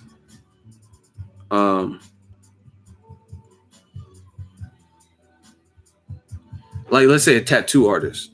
A tattoo artist will work on your tattoo for, let's say, 2 or 3 hours, and then for that block of time, it'll be X, Y, Z price. He's not gonna, a tattoo that takes him, you know what I mean, a total of 150 hours, and he just got this flat rate, and it's not gonna be worth his time because he could have been doing more people's tattoos. You know what I mean? Or look at, if you do rap music or just any music, a block of studio time. They're giving you from this time to this time to be in that studio. You know what I mean? To be in that studio. That's buying a block of studio time. You can't just give, oh, hey, I'll just pay you $50 and you just let me be in the studio whenever I want, as long as I want. Because then that's going to fuck up their money. You know what I mean? Because like, damn, if you're only in there one day for 10 minutes, then yeah, I came up $50. That's not bad because you're only there for 10 minutes. But what if you try to stay in there for a full 23 hours and I'm missing out on other clients? I mean, just come on. This is simple math, people. Mayweather created the whole business mentality. Bullshit. You guys are looking to blame someone. Fuck that. If you don't listen, if your parents beat the shit out of you when you were a kid and you don't like how they raised you, when you have kids, then don't do it. You don't, oh, I'm a, like my let's say you felt your parents were borderline abusive. So then now you're going to abuse your kids because your parents did it. That's a cop out. That's what weak people say. Weak people look for excuses. Even if Mayweather did do that, that's Mayweather. He's not even fighting anymore. So you can't blame Canelo's decisions, Triple G's decisions, or AJ or Wilder or anybody else, their decisions based on what Floyd did. Besides, you don't know shit about boxing because a lot of this A-side shit has been going on well before Floyd Mayweather, right? It's been going on. Sugar Ray Leonard had to concede certain things if he was fighting a guy like, you know what I mean, Hagler or whoever. You know what I mean? This is not nothing new. Maybe it got glorified in the Mayweather era. People knew about it, more social media. But once again, if you don't, like, listen, let's say someone hates my YouTube channel. Oh, Ego, all he does is ramble. his video editing sucks. He does this. He makes pointless videos. He lies. He does clickbait videos. Like, let's say they have a whole list of shit you hate about my channel. He does live streams, which is weak, blah, blah, blah. Then if you start your YouTube channel, be better than me. You know what I mean? Don't do the shit you hated that I did. So it's a cop-out. Because if you didn't like my YouTube channel and you hate when I did clickbait videos, or you hate when I ramble, or you hate Egoveli, then don't come out with your Wackavelli, or you know what I'm saying? Don't do that. Do your own thing. Do everything that I did wrong, then you do on your channel the right way, or what you perceive to be the right way. Don't blame Mayweather for other people. Everybody is too easy a scapegoat. Oh, but Floyd don't got shit to do with the UK. You don't got shit to do with Wilder Joshua. Stop it. Always looking to blame another man. See, that's why I'm going to tell you, I'm just going to be honest. Y'all can call me a dick or a prick or whatever. Some of y'all are destined to fail. You will fail in life, because until you can accept responsibility for yourself, you and yours, then you can't fully succeed. Like, you look at some of the people that are always the victim. They're always in a situation where it's everybody else's fault but them. You know what I mean? You can't succeed like that.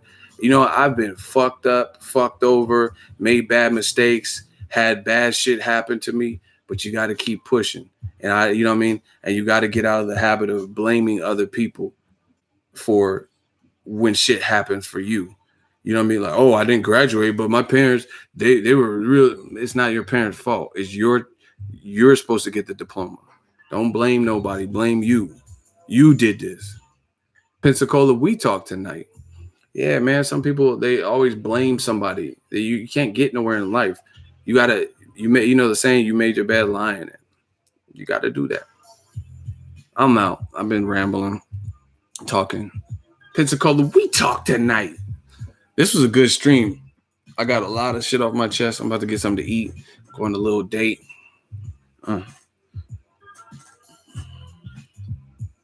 Shout out to the Army. I know they mad.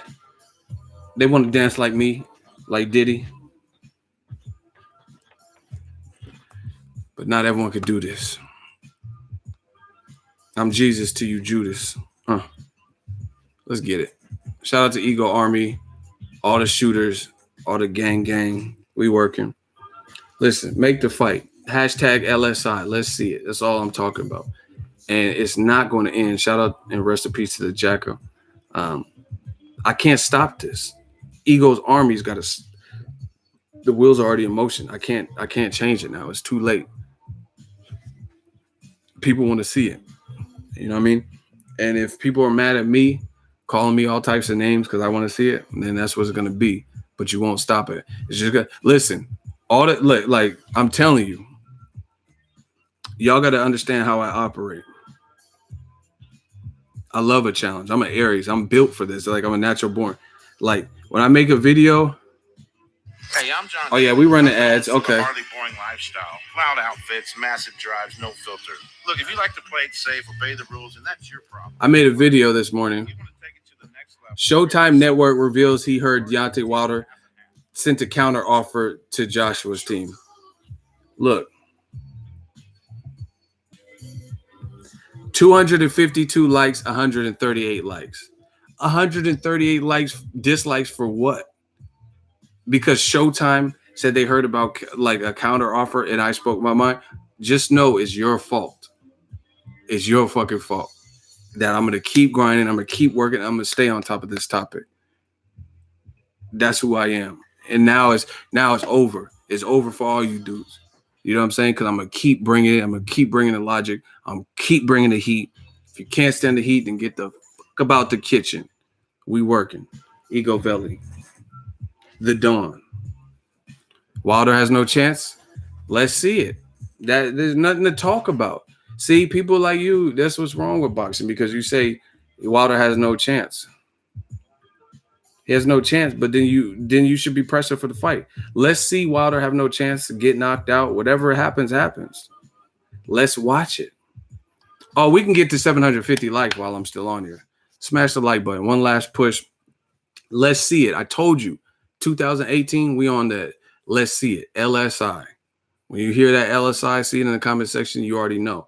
There's nothing to talk about. Make a fair deal. See, look, this is what I'm talking about. People make offers they know someone's not going to take. You know what I'm saying? If you offered Wilder 40%, the fight's made.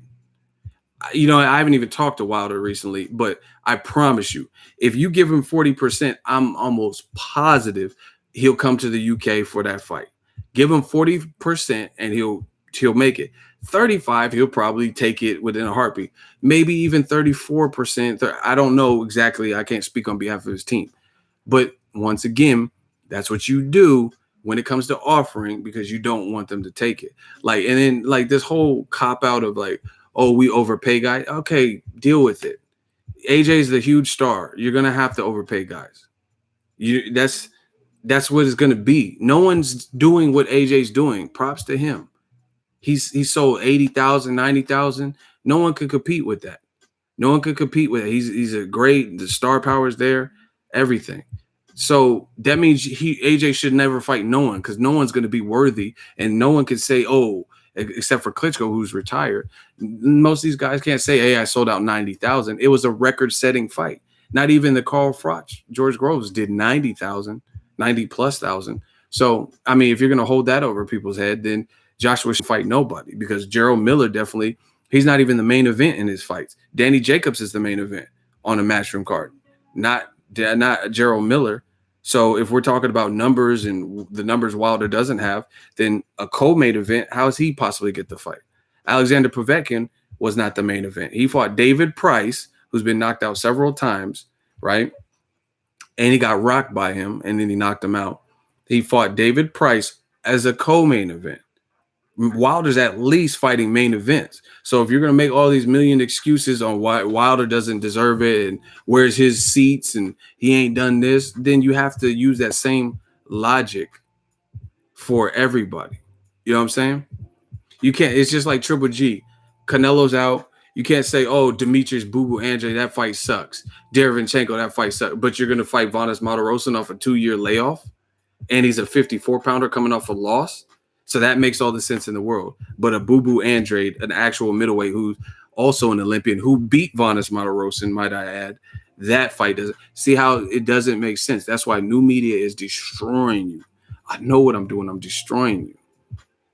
Because the stuff you're saying doesn't make sense. You can't justify Triple G versus Vanes Martirosyan, a 54-pounder, moving up to 160, coming off a 2-year layoff and loss to Erislandy Lara, who just lost to Jared Hurd, and Demetrius Andrade beat Vanes Martirosyan. But you justify Triple G versus Vanes. But then when it comes to Boo Boo getting a shot, you have all these, oh, Boo Boo talks too much. Boo Boo does this. I got to take a Boo Boo. A Boo Boo. I got a Boo Boo. My daughter fell and scraped her knee and she got a Boo Boo. Like, you can't Boo Boo this and Boo Boo that and Boo Boo the fool and all that to say why Andre don't deserve the fight. But then you just justified Vanes. Damn ego going ham. I'm not ego right now. I told y'all. Y'all was getting Egoveli. Still I rise. I ain't a killer, but don't push me. Ego took us to church. Let's run them likes up. Let's get it, man. The Stream King. And I'm out. Like, it's just that simple. I'm out.